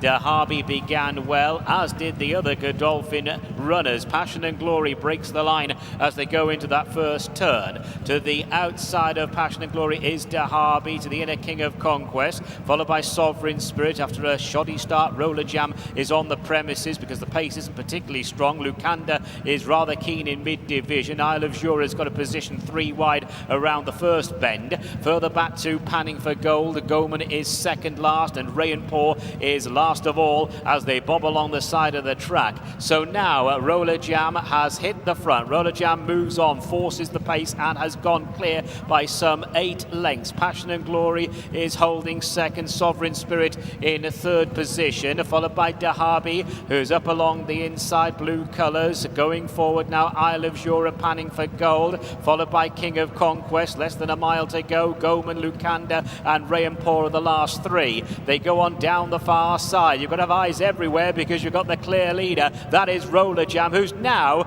around about 20-25 lengths clear down the far side. Second place, last year's hero, Passion and Glory, followed by Sovereign Spirit in the red and black jacket. Dahabi just in behind them from Isle of Jura, King of Conquest, panning for gold. Goman and Lucanda. Rayampur is still sitting at the back, and they have less than 1,000 to go. Well, certainly the leader does. That's Roller Jam, still well clear. Passion and Glory, Kevin Stott holding second place. Sovereign Spirit, Dahabi and Isle of Jura next. Goman is 3 wide as they go into that bend. King of Conquest, white cap, blue colours to the inside, panning for gold is off the bridle. Lucanda and Rayampur are the last 2. So heading towards the last turn, 600 metres from the finish, from the conclusion of the King's Cup, and Roller Jam and Stefan Lajage is still well clear, but now the others are beginning to close. 400 metres left to go. The leading margin's about 6 lengths. Sovereign Spirit is in second place. Passion and Glory third. Callum Shepherd's having to work on Isle of Jura to get Isle of Jura into a challenging position. They have 300 metres left to go, and it's Sovereign Spirit, Isle of Jura down the outside. Isle of Jura laying down a big effort now to Sovereign Spirit. Panning for gold is back in third. Isle of Jura is now in front inside the last 100. Oh, the King is wearing his crown. Isle of Jura victorious. Callum Shepherd, George Scott, they got there to win the King's Cup. Second place, Sovereign Spirit, then a whole host of King of Conquest, panning for gold, Lucanda, Goman and Passion and Glory just in behind. So, no need for George Scott to be nervous. Isle of Jura goes on to win. Callum Shepherd will probably say it was never in doubt. Isle of Jura has gone on to win the King's Cup. He has been the real thoroughbred star of the 2023-2024 season here in Bahrain. He had to work a bit harder today to get there. It wasn't a case of winning smoothly as he did a few weeks ago, but he's got there. That is the all-important thing. He's wearing the crown. He rules Bahrain. This is Isle of Jura. Look at the last 100 metres, just wearing down Sovereign Spirit. We were focusing on those 2. Panning for Gold tried to run on. A whole host of them were running on towards the end. That doesn't matter. Look, Callum's enjoyed it. Isle of Jura the winner. Second, Sovereign Spirit. Panning for Gold and King of Conquest involved in a photo for third. Yeah, and those are the emotions of a man who is fully in relief, elation, adulation, the lot. George Scott, congratulations indeed. Callum Shepherd as well. The dream is realised. Had they bought a King's Cup horse back on the 8th of December, that was the long-range plan when this horse marks his first step into winning in Bahrain, and today the day, the dream realised. There were doubts, there were a few question marks. He wasn't travelling as supremely well as he had done perhaps last time, but better company. Roller Jam had given them a good pace to run at, and this is the point that he had to go and master Sovereign Spirit, but in so doing he has done it, and done it with real power, real panache. That has been the style and the statement of this horse, his trademark throughout this season, and actually he's won with such authority that Shepherd was allowed to salute the crowd. Well done to all connected. Ali, all yours. Plenty of emotions down here on the track as well. Well done to winning jockey then Callum Shepherd. What a horse this is. He had to work a bit harder today, but he did it. No, what a magic winter he's given us, and to culminate in this is huge. You know, you met with adversity around the first bend. You've taken up what appeared to be a nice position, got sort of cleaned out around the first bend. Had to go looking for a position then, and he's still gone and done it. He's overcome that. Just most of all, I just like to give such enormous credit to Rosie Jessup, who's ridden him every day out here, to Cheryl, previously Poppy Green, who's looked after him. They've carried out and implemented George's plan, and they've been absolutely faultless doing so. I'm enormously grateful to them, enormously grateful to Sheikh Nasser, and I'm so pleased that we could do this for him, because that was a big ambition of his, was to win the Triple Crown. It takes some doing, and it's a special horse that's done it. He certainly is a special horse, and he'll be getting on a plane to go back to the UK tomorrow. Rosie, you're going to be missing him. I'm going to miss him dearly. He's been the life and soul of my season this year, and but I'm just happy that he's He's made it a magical time for us. He certainly has made it a magical time. Congratulations then, the plan has paid off and the Triple Crown is complete. Isle of Jura wins the King's Cup. Yeah, quick word with the man alongside. He's about to welcome in his star, George Scott. Just summarise how that feels. It's unbelievable. It's the absolute pinnacle really here, racing in Bahrain, and it's a flood of emotions after the line. You were telling me back on the December the 8th, I think, when he won here, this might be the plan, but to get that far and realise it, everything's got to go perfectly, and it has. And that's testament to the girls that have looked after him out here. I've really done very little. Rosie and Cheryl have done an amazing job, and we've got a wonderful horse. He really is a trier, isn't he? Where does this rank in your career? It's at the top, miles ahead of anything else. George, congratulations. Thank you, sir. Well, there you are. Couldn't have said it better myself. Welcoming back in the winner of the most prestigious race, the King's Cup. The dream is realised. Well done, Callum Shepherd, George Scott. And the colours are victorious. The winner is Isle of Jura.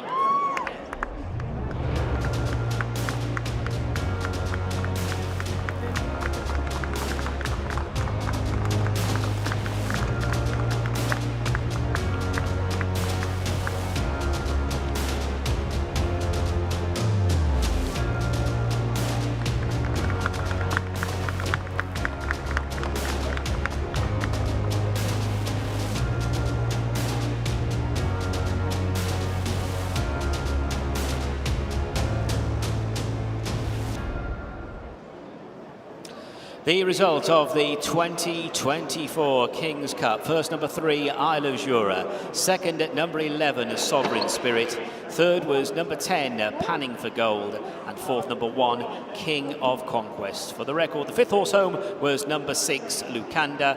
The distances 2.5 lengths and 1.5 lengths. That's 2.5 lengths and 1.5 lengths. And the official time of the winning horse there, 2 minutes 31.50. 2 minutes 31.50. Isle of Jura rules Bahrain. Isle of Jura certainly does rule Bahrain, and one of the locals just said to me, he's the Isle of Bahrain now, he's not the Isle of Jura. Just goes to show how much he means to everyone out here. His progression and finishing it off with victory in the King's Cup means an awful lot to everyone here. Our time was against us, so hoping to get a word with George Scott as to how he plans to go forward in Europe, but that's all for another day. They can celebrate the fact that this has been the dream and realised as well. And when put the question, where does this rank among your career highlights? Right up there and then some, I'd say. He put it perfectly, and you could just sense just what it meant. It certainly did, as we seeing that as His Highness Sheikh Nasser is going to be receiving the trophy a little bit later from the Crown Prince.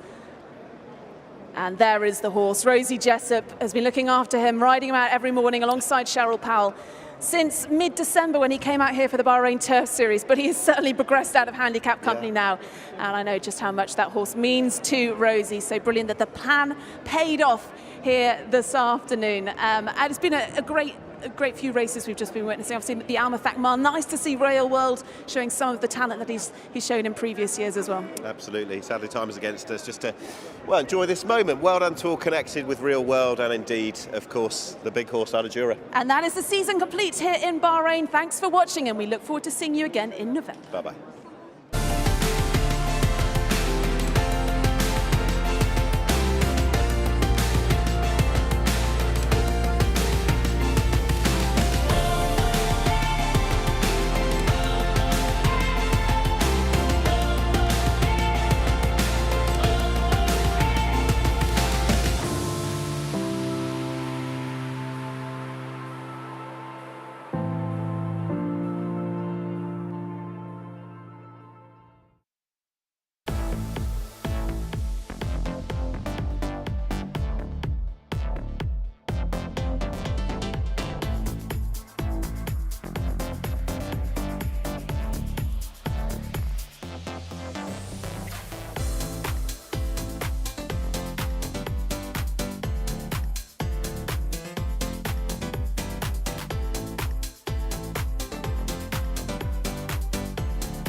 Well, let's have a word with winning owner then, His Highness Sheikh Nasser. Sheikh Nasser, I know you've had big wins all over the world. You've won at Royal Ascot, but just how much does victory in today's race mean to you? This means a lot.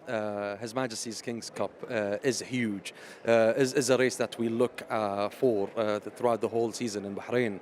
Not only that, but winning what we call the Triple Crown, His Royal Highness the Crown Prince Cup and then my Cup and the King's Cup, which was amazing. Now I know that Isle of Jura is famous for many things, the island, but also this guy is one of those things that he's famous of.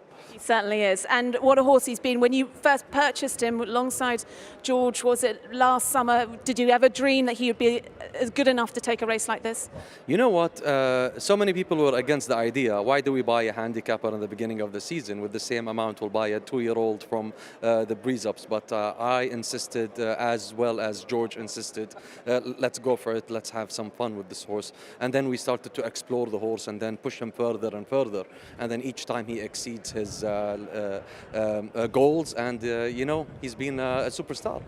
And I know you're also involved in a lot of other sports, mostly endurance racing, but also Ironman, a lot of other Olympic sports. But just how much joy does racing bring you and your family? Well, it brings us together. It's our secret. Horses is a big secret in our family.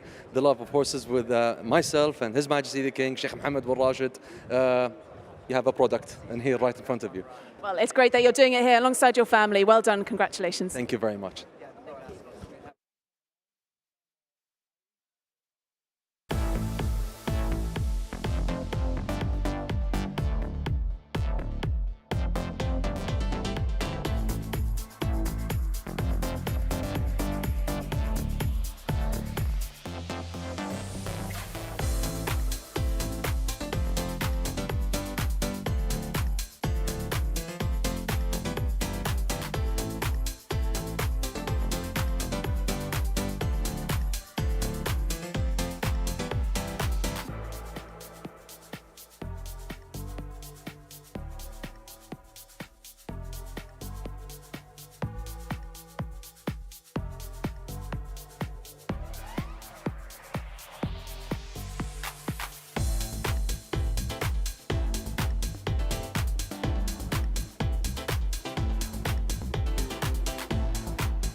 Great scenes there from a jubilant George Scott. That's what it means to win the King's Cup with a Triple Crown winner.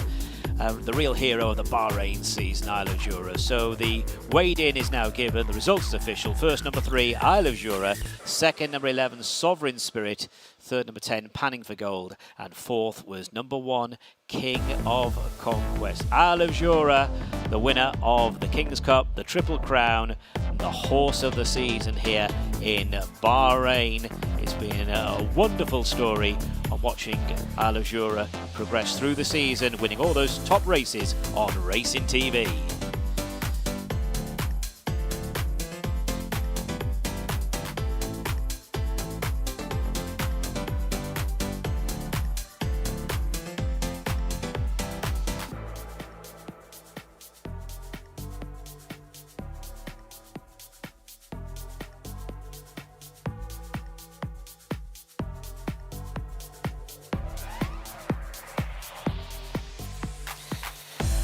Wow, the excitement continues. Now we've got another biggie. It is the King's Cup for the locally bred thoroughbreds. It's domestic grade 1, going 2,400 metres. Number 1 is Amwaj and Abdullah Faisal.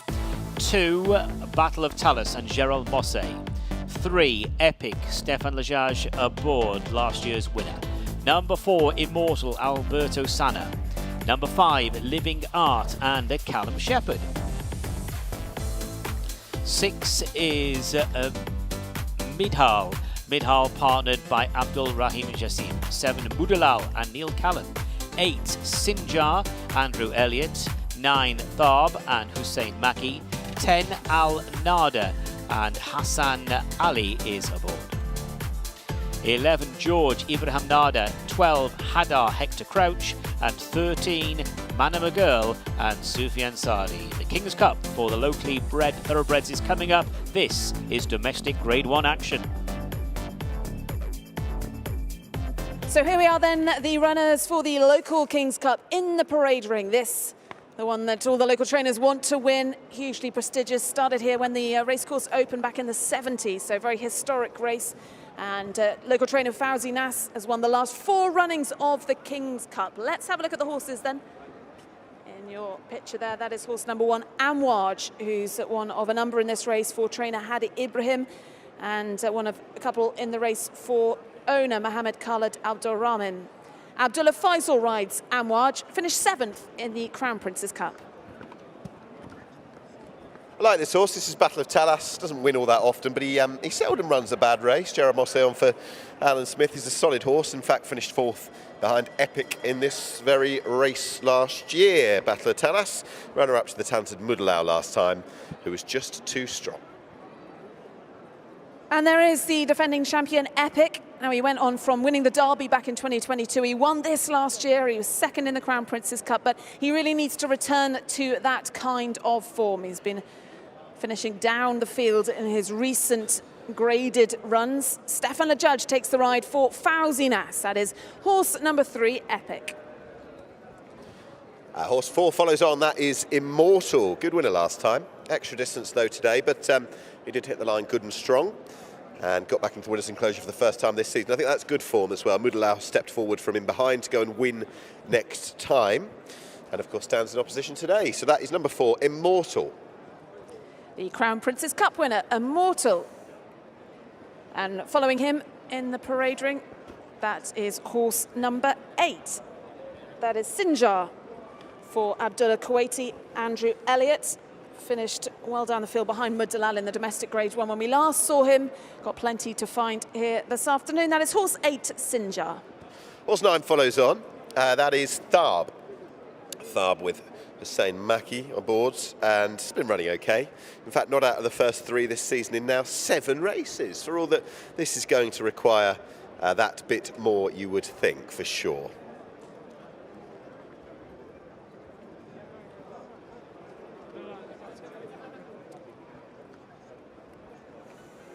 Horse number 10, he's going to be ridden by Hussein Ali.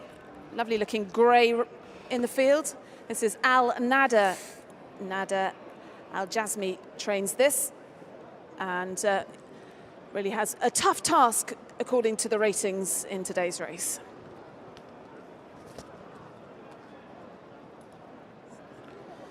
Okay, we're going to find horse 12 very shortly indeed. And that is Hadar, who was 3rd to Amwaj last time out.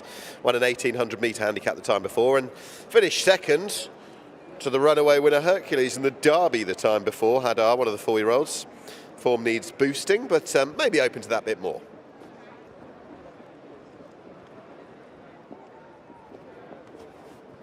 Horse number 13, this is Manama Girl, the Oaks winner of 2022.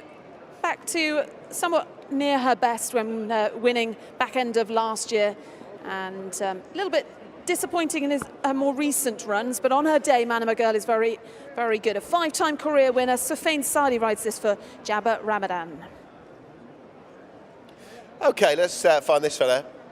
This is Mudalal. You don't want to be leaving him out your calculations rather.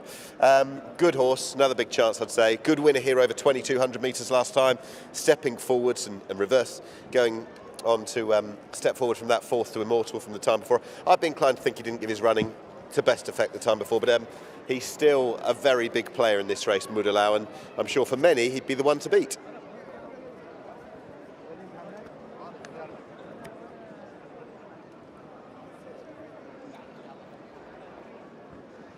So some jockeys then already on board, some horses yet to come into the parade ring. The likes of Living Art tends to come straight from the pre-parade ring and out onto the track. Of the 13 runners in this prestigious King's Cup for the local horses, this is one of 3 domestic grade ones we've had today, as well as the 2 international listed races today, finishing the season off with a bang. And we're waiting now. Here is horse number 5, Living Art, as I said, straight from the parade ring, pre-parade ring, and out onto track.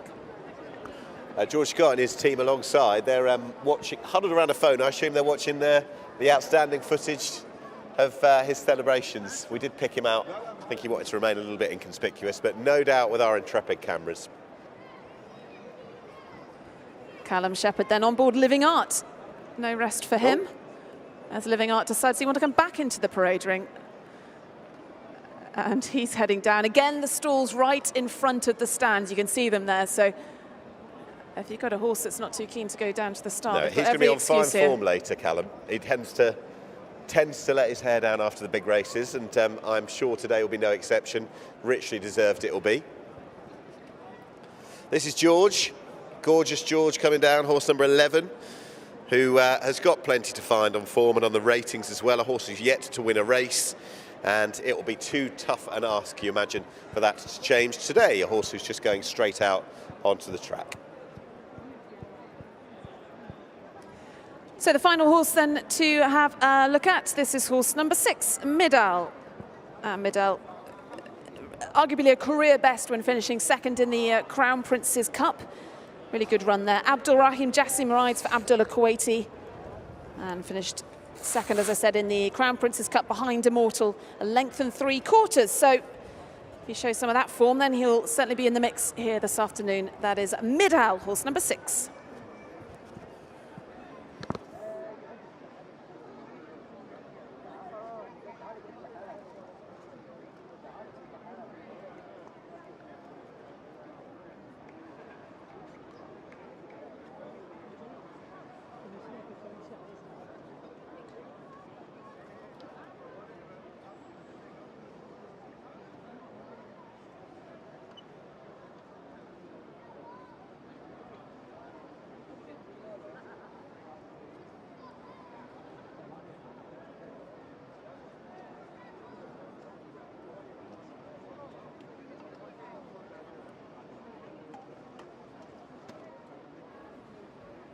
I've got a jockey change notification to bring you.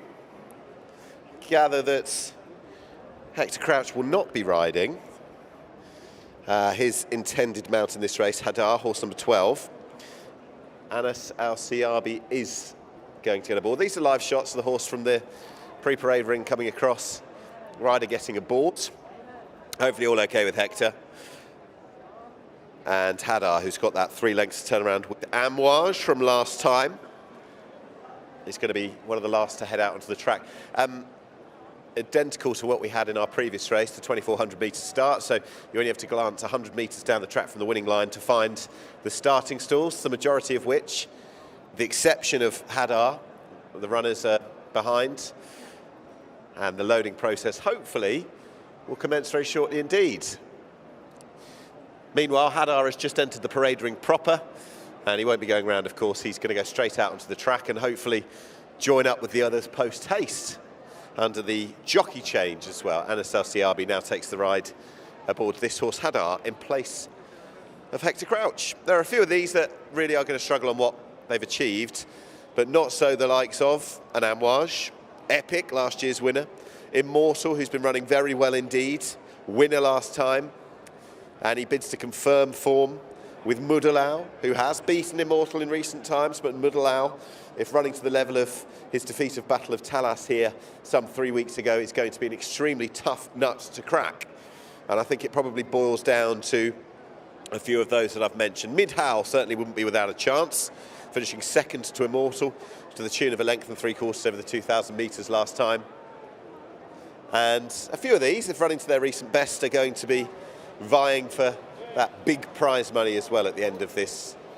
It's an important race for the local trainers, for the local runners as well, and for the local supporters, plenty of which would have seen renditions of this race down the years. Ali was saying that it dates back to the 1970s as well, since the opening of the racecourse.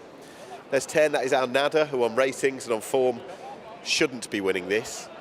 Has got an absolute country mile to find by way of ratings, but hopefully can run with a bit of credit.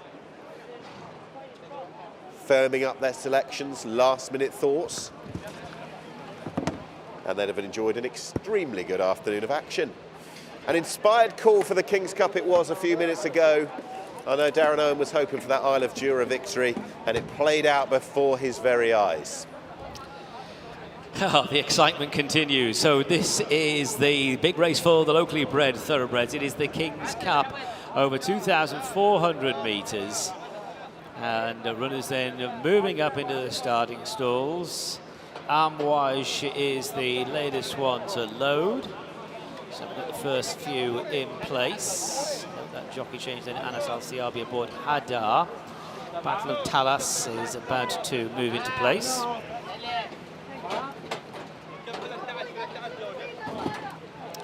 Sinjar has gone in, so still out of line. Manama Girl, former Oaks winner Manama Girl.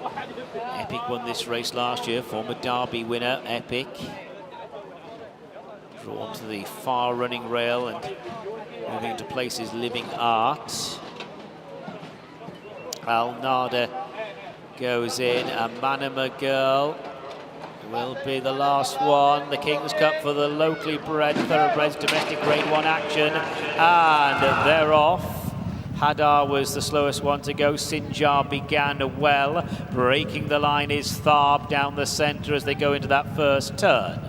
So it is Tharb, Sinjar, Battle of Talas with Epic racing prominently. Mudalal is following. Amouage is just trying to get into a rhythm. Manama Girl in mid-division, followed by Midhal, Grey Silks to the inside. Al Nada is further back.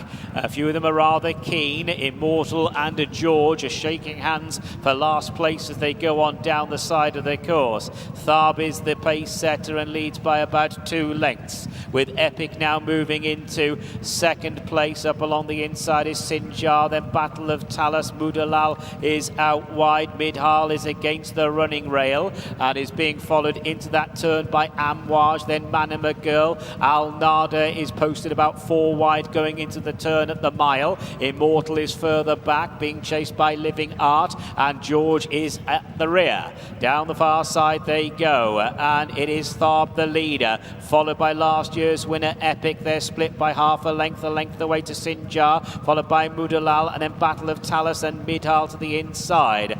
Al Nada is next, then Manama Girl, who's buried in mid-division. Hadar Red Cap is towards the inside running rail, just being overtaken there by Immortal. Still towards the back, Living Art, and George is the trailer. It is Epic and Tharb there, heading now towards the last 1,000. Epic has taken over from Tharb, second place. Battle of Talas in third. Mudalal fourth, then Sinjar, Manama Girl. Al Nada right around them. Amouage is further back, being followed by Midhal, Living Art, and then Immortal. Hadar is second last, and George is still the back marker inside the last 800, and it is Epic in front of Battle of Talas in second. Mudalal poised to the outside. Tharb still in contention. Manama Girl not too far away, and then Amouage. They flatten out for the final 400 metres. It is Epic and Battle of Talas being followed by Manama Girl. Green Cap angles for a run. Mudalal's towards the centre of the course. Midhal is trying to get into it. Meanwhile, Gerard Mosley and Battle of Talas trying to take over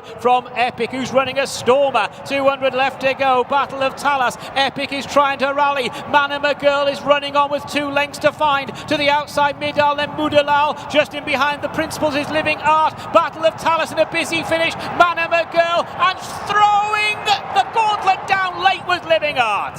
Living Art may have got there from Battle of Talas to the near side was Midhal. Epic was in the firing line. It was all change in the last 100 metres. Living Art and that genius of that man, Callum Shepherd, he wants another cup. He's a greedy jockey. Callum Shepherd, Living Art, has got those splits towards the finish.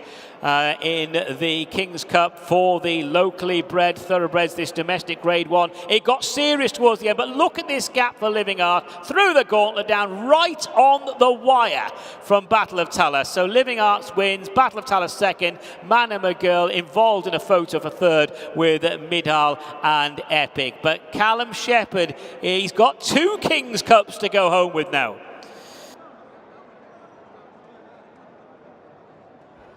Well, where on earth did that come from? Living Art. I think it's fair to say that the shepherd rules over his flock here in Bahrain. Congratulations once again to Callum Shepherd. After Isle of Jura, where's he come from? He had loads to do at this stage. The eye was drawn to last year's winner, Epic, who was battling with Battle of Talas, who I don't know whether he fully wanted to go through with things. Mudlau was jinking by virtue of the fact that I think Mana McGill was running a little bit errantly in the closing stages, but all the while, here you go, Callum Shepherd with loads to find aboard Living Art has found it. And a horse who's had a couple of months off, did win first up this season off a year-long absence. It was a big jump up in trip. Well, he's seen it all the way through to the line. And there is a man who is riding on the crest of a wave. Well done, Callum Shepherd. Yeah, well done indeed, Callum. I think you surprised everyone there sneaking through. Didn't expect that one, did you? Yeah, as did I. He's a horse that takes his time to warm into a race, and I thought we went pretty slow for the majority of that. They obviously got racing into the straight, and that's just allowed things to break down in front of him. When he started passing horses, he's got a bit more confidence, and he rides like a horse that wants about 3 miles, but it's a courageous effort. He's not the easiest of horses. We saw him heading down to the start. He wasn't too keen to do that either. No, he thought the paddock seemed an appealing option to him. But no, he's in the heat of the battle. He stuck his head out, which is much appreciated by his rider. What a half an hour for you. Yeah, it's been. All season it's been great. Loved it, and can't wait till next year. 2 King's Cups then for jockey Callum Shepherd, and the local one courtesy of Living Art. He finished second in this race last year. He was a good winner on Bahrain International Trophy Day. Obviously saves it for these big days. Well done then to Living Art, owned, trained and bred by Fawzi Nas. What a man. Callum Shepherd, King of Bahrain.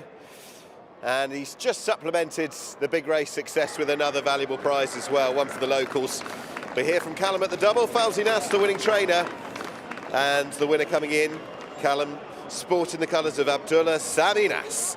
Horse owned and bred by Fawzi and trained by the great man as well. The winner of race 7 is Living Art.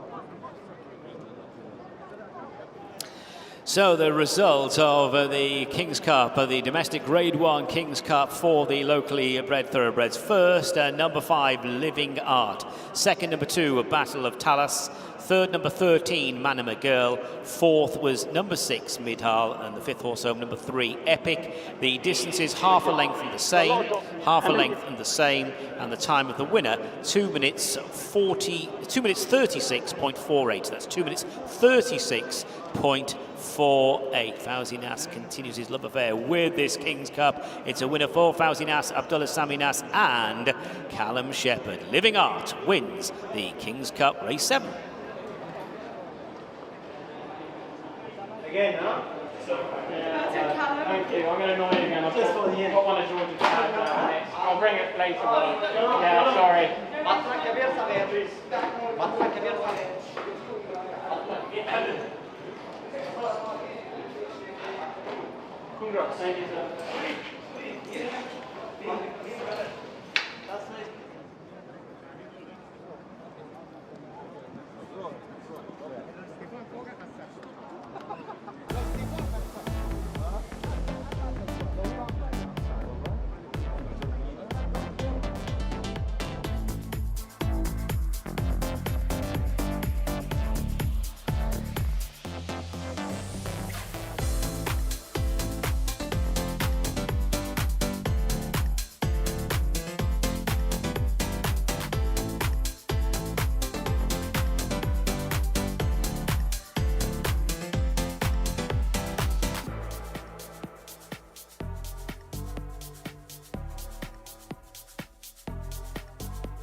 So here we are, we come to the trophy presentations for our 4 feature races this afternoon, and we start with His Majesty King Hamad bin Isa Al Khalifa Cup, the King of Bahrain for Arabian races. And we're very grateful to His Royal Highness Prince Salman bin Hamad Al Khalifa, the Crown Prince and Prime Minister, presenting the trophy to winners of this opening race. It was a Bayan 1867 who took victory in this, ridden by Ibrahim Nada and Abdullah Kuwaiti, receiving the trophy there from the Crown Prince.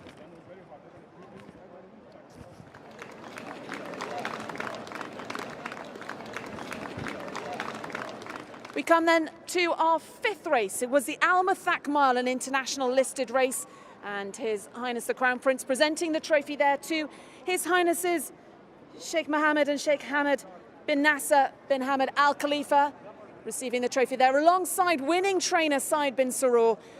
That is the winning trainer of Real World, who was victorious in the Methak Mile. We move on then to the King's Cup for imported horses. And for this race, it was victory to Isle of Jura in the colours of Victorious Racing. And we welcome up His Highness Sheikh Nasser bin Hamad Al Khalifa to receive the trophies there alongside his son, His Highness Sheikh Mohammed and His Highness Sheikh Hamad. Also going up there, winning trainer of Isle of Jura, George Scott, receiving the trophy from His Highness the Crown Prince. Alongside the Crown Prince, His Highness Sheikh Mohammed and His Highness Sheikh Isa. And finally, the Crown Prince, the King's Cup rather, for the local bred. And this one goes again to trainer Fauzi Nas, now winning this race for the 5th consecutive year. Trainer Fauzi Nas receiving the trophy there for the King's Cup from His Highness the Crown Prince, alongside also his son Abdullah Sami Nas.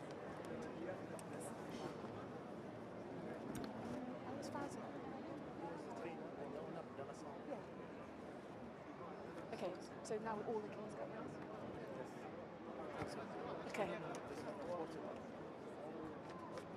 So more celebrations then for the winner of the big race of the afternoon, the internationally listed King's Cup. Victory then went to Isle of Jura, completing the Triple Crown of Bahrain. Well done to trainer George Scott, owner His Highness Sheikh Nasser, and jockey Callum Shepherd.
So we're now on to the final race of the season here in Bahrain.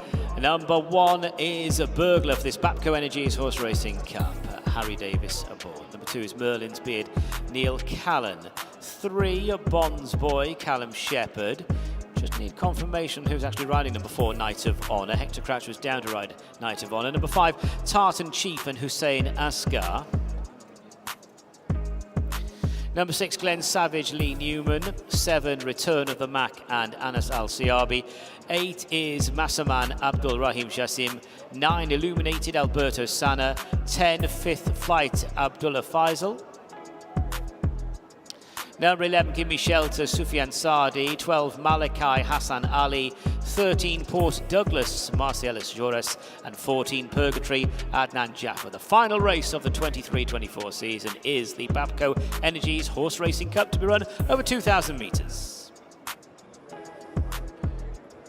So here we are then, the final race of the season here in Bahrain. Let's have a look at these. This is horse number 1, Burglar, who's been a good horse for Connections this season. He was a winner for the Gosdens over in the UK, and quite an expensive horses and training purchase. And he has run well in all 3 outings in Bahrain, including 3rd in his latest start, his penultimate start. But he's certainly fancied in the international market. Burglar, Alan Smith in good form, and Harry Davis takes the ride. Horse 2 follows on, Red Hoods on the head of Merlin's Beard. Neil Callan's up. Hasn't been, to my mind at least, in the same place form-wise as he was last year. That one big run when just denied by Guman in the Vision 2030 last year. And finished 4th in the Bahrain Gold Cup last time. That form's actually not too bad. It had a bit of a boost earlier. Merlin's Beard is horse 2.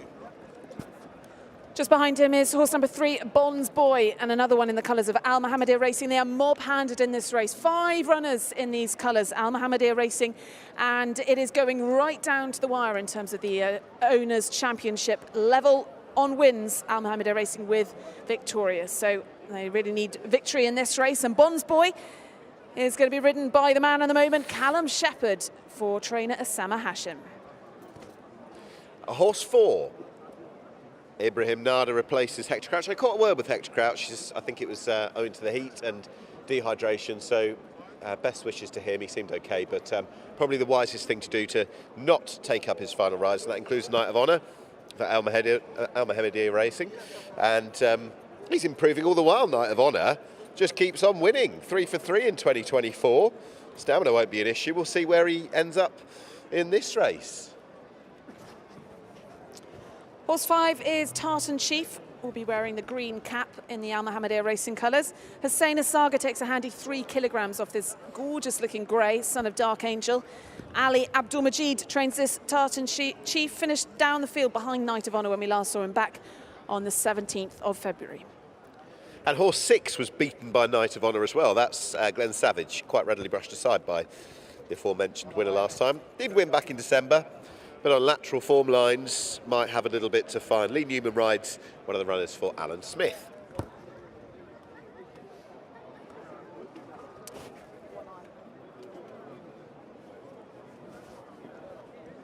So there are the 2 jockeys in the colours of Mohammed Khalid Abdurrahim. Hadi Ibrahim trains these 2. Alberto Sana and Abdullah Faisal are the jockeys. But let's have a look at horse number 7. This is Return of the Mac for another one for Al Mohammedia Racing. Osama Hashim trains this. Anas Al-Siabi is the jockey on board. Return of the Mac, a 4-time career winner, and won last time out, beating Gimme Shelter by 6 lengths. So a horse in fine form. There was me hoping you'd sing it. No? Later. Yeah, I can imagine. Number 8, that is Massaman, who is going to break from stall 4. One of the runners for Jabba Ramadan, who's alongside, just gives a knowing wink. Hopefully he's going to run well. Massaman, who is winless this season, and probably did run to a recent best, though, last time out went 5th. Horse 9's one to watch. Quite fancied in the international market. This is Illuminated for Hadi Ibrahim. Alberto Sana, who's had a good day today, was in the winner's enclosure earlier. He takes the ride on Illuminated, a 3-time career winner, and has been running in some of the Bahrain Turf Series races. And last time finished 4th when we last saw him back at the beginning of March, just 1 week ago. So quick turnaround for horse number 9, Illuminated. And this is horse number 10. This is Fifth Fleet, who's only had one run this season, the son of American Pharaoh, and returned to be beaten 12 lengths by Return of the Mac. And actually, on his last run of last season, was beaten 14 3/4 by Return of the Mac. So they must be sick of the sight of Return of the Mac.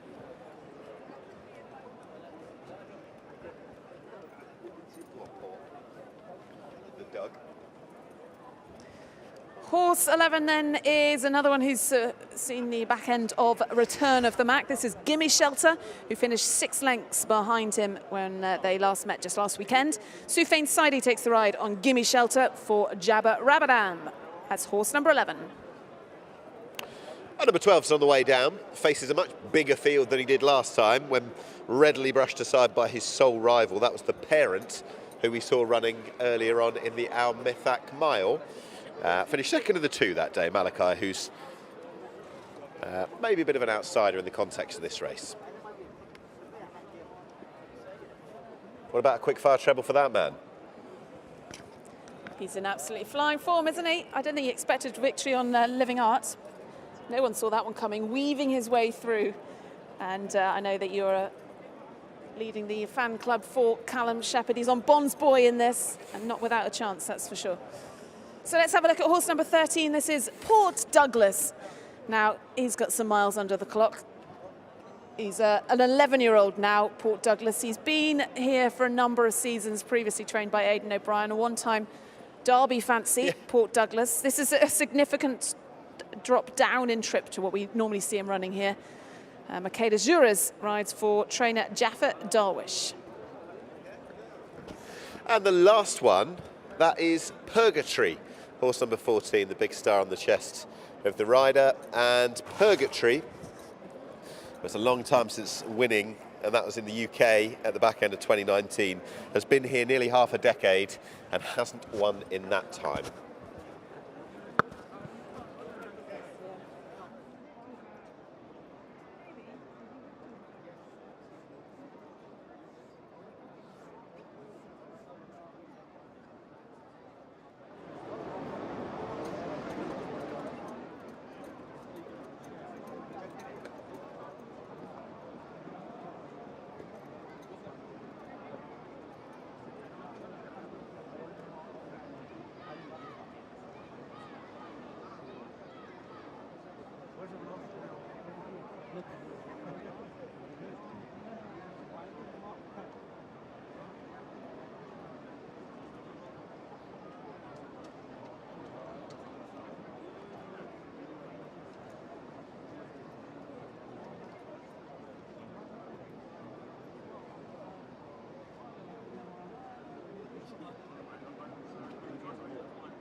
Runners are circling behind the starting stalls ahead of the last race of the season. What a season it's been. Illuminated in no small part due to Isle of Jura, and that brilliant success still fresh in the memory from an hour or so ago. Good race though, this last race. Burglar's got a good old chance. It was fifth in the Bahrain Cup last time. Good turf series form as well. Was third in the HAMAD Cup, and then the Vision 2030 as well. Deserves the first win, I would think, out here. And if he can run to that level, he should be there or thereabouts. Knight of Honour just keeps on improving. 3 from the last 3, all in 2024. Swept from off the pace last time to go and put some real dominance between himself and the rivals from the 200-metre mark last time. So he's on the rise. Quite a few leading players, I would think, Ali. Yeah, I think led by Burglar, though, who's been in good form and is trained by Alan Smith. He's had a good afternoon. He's a stable in good form. Harry Davis takes the ride on Burglar. He last rode him when he finished third behind Parlando back in the final race as part of the Bahrain Turf Series. But he ran well in the Bahrain Gold Cup behind Sovereign Spirit when we last saw him. That was last weekend, and we saw just how well Sovereign Spirit ran in the King's Cup, finishing in second. Yeah, huge run. So that form's had a very recent boost as well. There's good old Burglar. Neil Callan, I can't imagine it would have been the easiest decision. Merlin's Beards as the selection. The rising star, or the rising talent that is Knight of Honour would have been there. Bonds Boy is no bad number at all, on his very best form as well. They do hold a very strong hand in this race.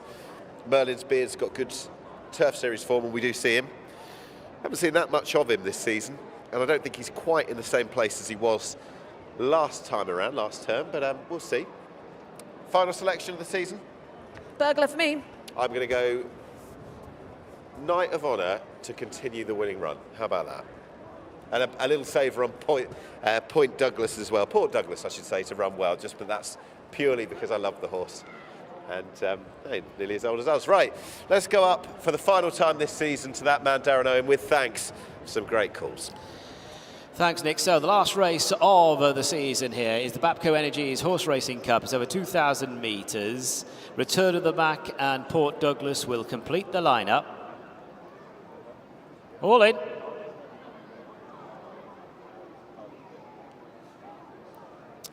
And they're off from the 2,000 metre start, and away smartly was Bonds Boy. Return of the Mac bustled along to go forward to the wide outside, and right there in the mix as they go to the first turn is Give Me Shelter. Glenn Savage not too far away. Fifth Fleet to the inside. Tartan Chief Green Cap around the field. On top of the first turn, Return of the Mac, Tartan Chief followed by Give Me Shelter. Then Glenn Savage posted 3 wide. Bonds Boy between horses. Fifth Fleet, Purple Cap to the rail. They're being followed by Massa Man, and to the outside is Merlin's Beard, followed by Port Douglas. They move now into the back straight. Burglar is off the pace at present, followed by Knights of Honour, Purgatory, and the last 2 are Illuminated and Malachi. Down the far side, less than 1,200 to go. It's Return of the Mac, Tartan Chief. Those 2 being followed in third place by Give Me Shelter, then Glenn Savage, chased by Bonds Boy. To the inside is Fifth Fleet. Massa Man is following Merlin's Beard. Then 3 wide in the blue and yellow, Port Douglas, Burglar, Purgatory, and Knight of Honour all follow. Illuminated is disputing last place with Malachi's nudged along in the red silks. Heading down the side of the track, 800 left to go. And it is Return of the Mac and Tartan Chief for Al Mohammedia Racing as they approach the final bend. Give Me Shelter and Glenn Savage are poised just in behind them. Break then of a few lengths to Bonds Boy, followed by Merlin's Beard. Massa Man, a Burglar is starting to make a bit of progress in the blue silks down the straight to the final 400. And it is Return of the Mac, Tartan Chief over to the far side. Give Give Me Shelter, Bonds Boy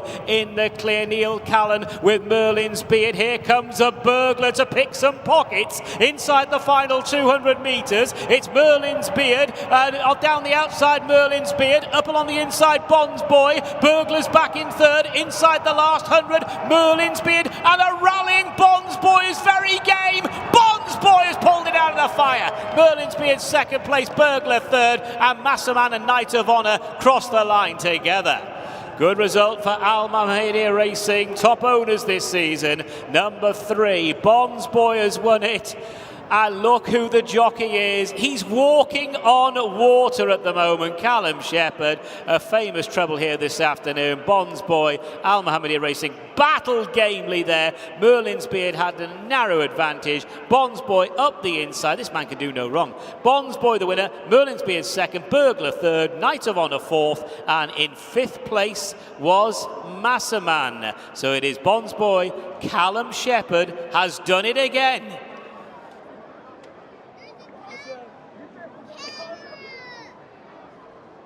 Well, I think it's fair to say that it's Callum Shepherd's world and we're just lucky to live in it.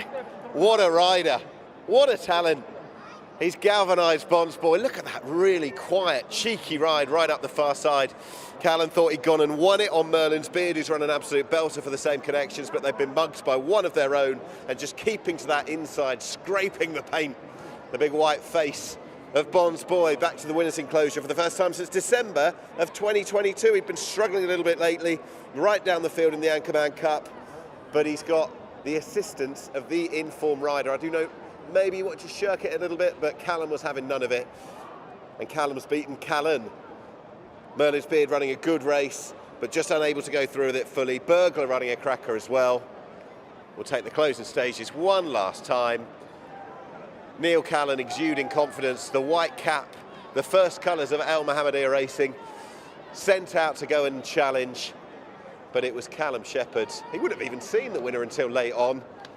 And Callum Shepherd, he's finished the season flying. The last 3, and the final word goes to him.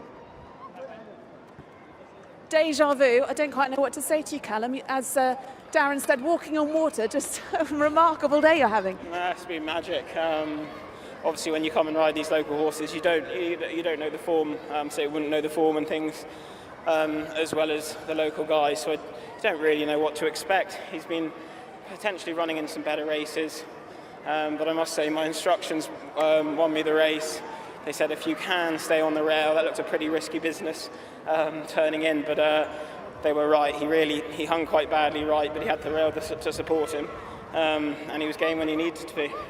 Just give us an insight to sometimes, does it just go like this? I mean, how do you put your finger on the fact that you can ride a treble riding so well? What is it like? People do bang on about confidence in riders, but it really does help. When things are going well, I suppose you ride with a lot of sort of self-assurance, and unfortunately I also ride for some very good people, which I can't tell you the difference that makes. You can go out there and make decisions on instinct and things, and it's going well. Certainly it's going well. On a plane tonight, riding tomorrow? Wolverhampton tomorrow, so I'll look forward to that. Back to reality. Well done, Callum. What a magical afternoon you've had.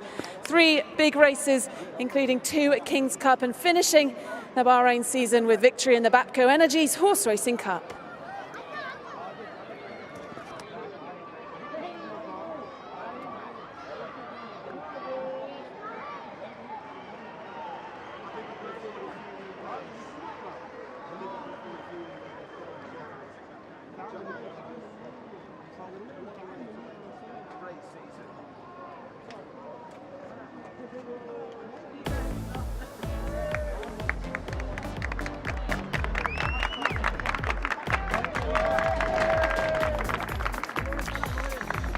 So the result of the 8th and final race of the day, and indeed the final race of the 23-24 season, the Bapco Energies Horseracing Cup. First, number 3, Bonds Boy. Second, number 2, Merlin's Beard. Third, number 1, Burglar. And the 4th horse home was number 4, Knight of Honour. Just for the record, 5th was number 8, Massaman.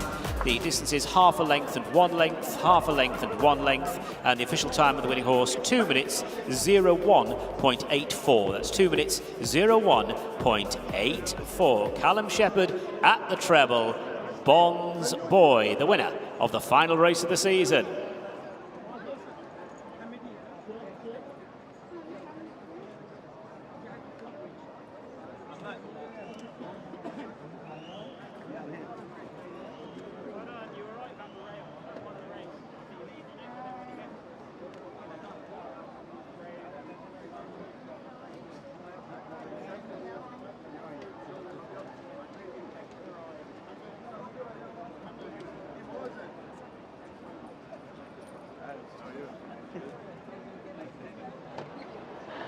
Thank you.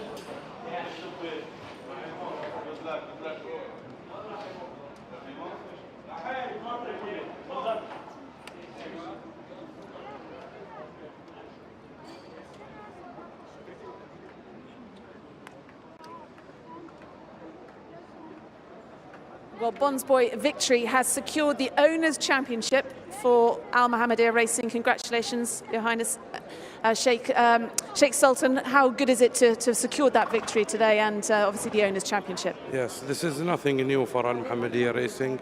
It's the third year. We are the leading owner and we're delighted, and we thank the trainer Osama Hashim and all Al Mohammedia team for all this job. Great that the Owners' Championship came down to the very final race of the season. Victoria certainly pushed you all the way. Yes, thanks God, and this is one of our worst season, you know, to be honest, but hopefully next year will be better and better. You say with a smile on your face you're going to be restocking over the summer. How much do you enjoy your time racing here but also in Europe? Yes, we really enjoy it. Winter here in home and in summer back in the UK. It means a lot for us and all the brothers, the family. So now we're looking forward to the UK. Attention turns to some of your speedy 2-year-olds that we heading out on the track this summer. Good luck with those and well done here. Thank you so much. Thank you, Ali.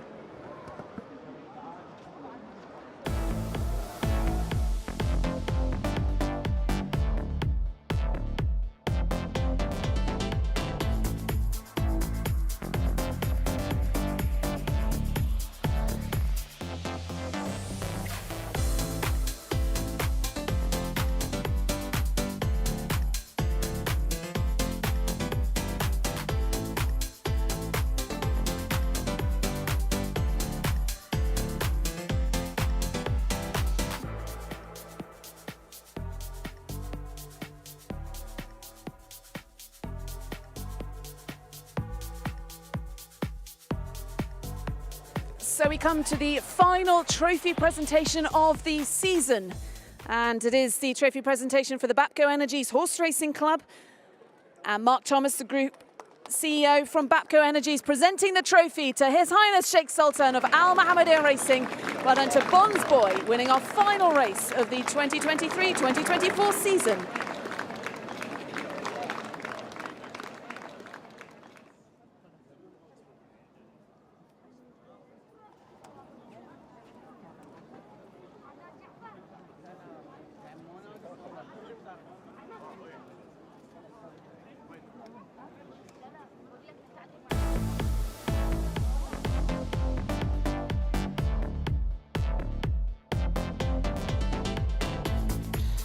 So the result is official for the final race of the season, the Bapco Energies Horseracing Cup. They have weighed in. The result, first number 3, Bonds Boy. Second number 2, Merlin's Beard.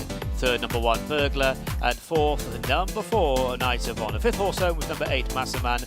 half a length and 1 length the margins, 2 minutes 01.84 the winner's time. Bonds Boy wins the finale for Al Mohammedia Racing, and trainer Osama Hashim, jockey, that man again, Callum Shepherd.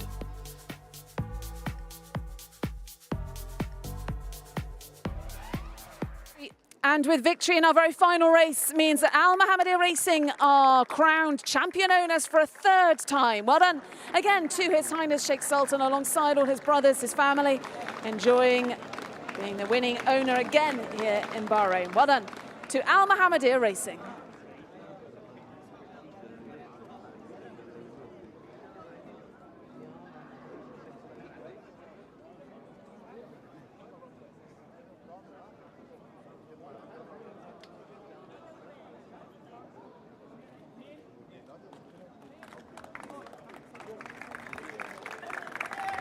And we also welcome up then our winning trainer and winning jockey of the season, Neil Callan, securing the championship for a 3rd time in a row. Well done to Neil, winning the championship with 19 victories this season. Al Mohammedia Racing recording 34 wins of the season.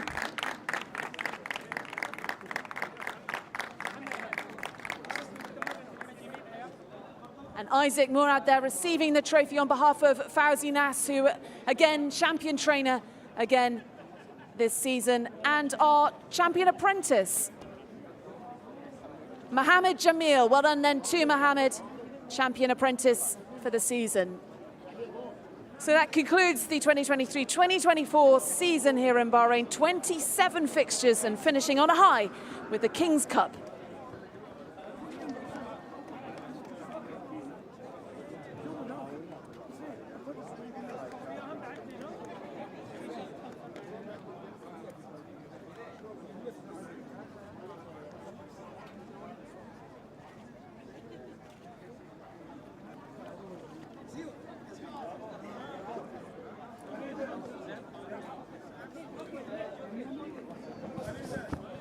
We saw then the championship owner, trainer, jockey receiving their awards, and just touching on that actually, Neil Callan, who only came out here just before Christmas having been injured, securing that championship for a 3rd time in a row. Al Mohammedia Racing also again 3 in a row. Fauzi Nas, no surprise, champion trainer, but it's been a good season, hasn't it? It has been a good season, maybe not necessarily the day to crown them with success on the big day itself. I know Al Mohammedia Racing winning the last race, I think it's been Callum Shepherd's day. Isle of Jura's season, is that a fair comment? What would you say? Absolutely, Isle of Jura season, and more of the international horses. We saw 21 coming over here and being based here for 2.5 months, and very much big players, if not dominating the Bahrain Turf Series race, which actually has been it's been good to see, because when the Bahrain Turf Series first ran in a couple of seasons ago, it's now in its 3rd year, it was all about the local trainers, but this year very much about the international horses. But Isle of Jura progressed through the Bahrain Turf Series and into these pattern races, winning 2 international listed races out here, and heads home and is going to be leading the stable star very much for George Scott this season. We wish him all the best. That's the fascinating thing. Where can he go? How does he transition? Will it be Royal Ascot as first stop in Europe? What kind of races are they going to be looking at? They've got a horse that they brought out here as probably maybe a little bit of a shell, because it's such a big horse who's just developed into the most extraordinary racehorse, a big talent to match his big imposing frame. So I can't wait to see where he goes next. And what a day it was for Callum Shepherd. Obviously, victory with Isle of Jura. That wasn't a surprise, but the 2 following races were perhaps a surprise. Winning the King's Cup for local bred horses on Living Art, weaving his way through. No one expected that. And then winning on Bonds Boy, our final race. I can only imagine, I know you were speaking to you, that you've just got that feeling of not walking on water, but extreme confidence. And I think both of those rides in different ways, particularly that last one where he scraped the paint and went for the brave man's route, it paid off. But I imagine that when things are going your way, they tend to go like that. He has been riding all the big race winners out here in Bahrain. Callum Shepherd flying out for the big days, and it has paid off. Well done to all the team. George Scott, obviously Rosie Jessup and Cheryl Powell, all the team behind Isle of Jura. What a year they've had. But what a season we have had. It is now time to sign off for the 2023-2024 season here in Bahrain. We're looking forward to next season with the International Trophy coming up mid-November. We'll see you then.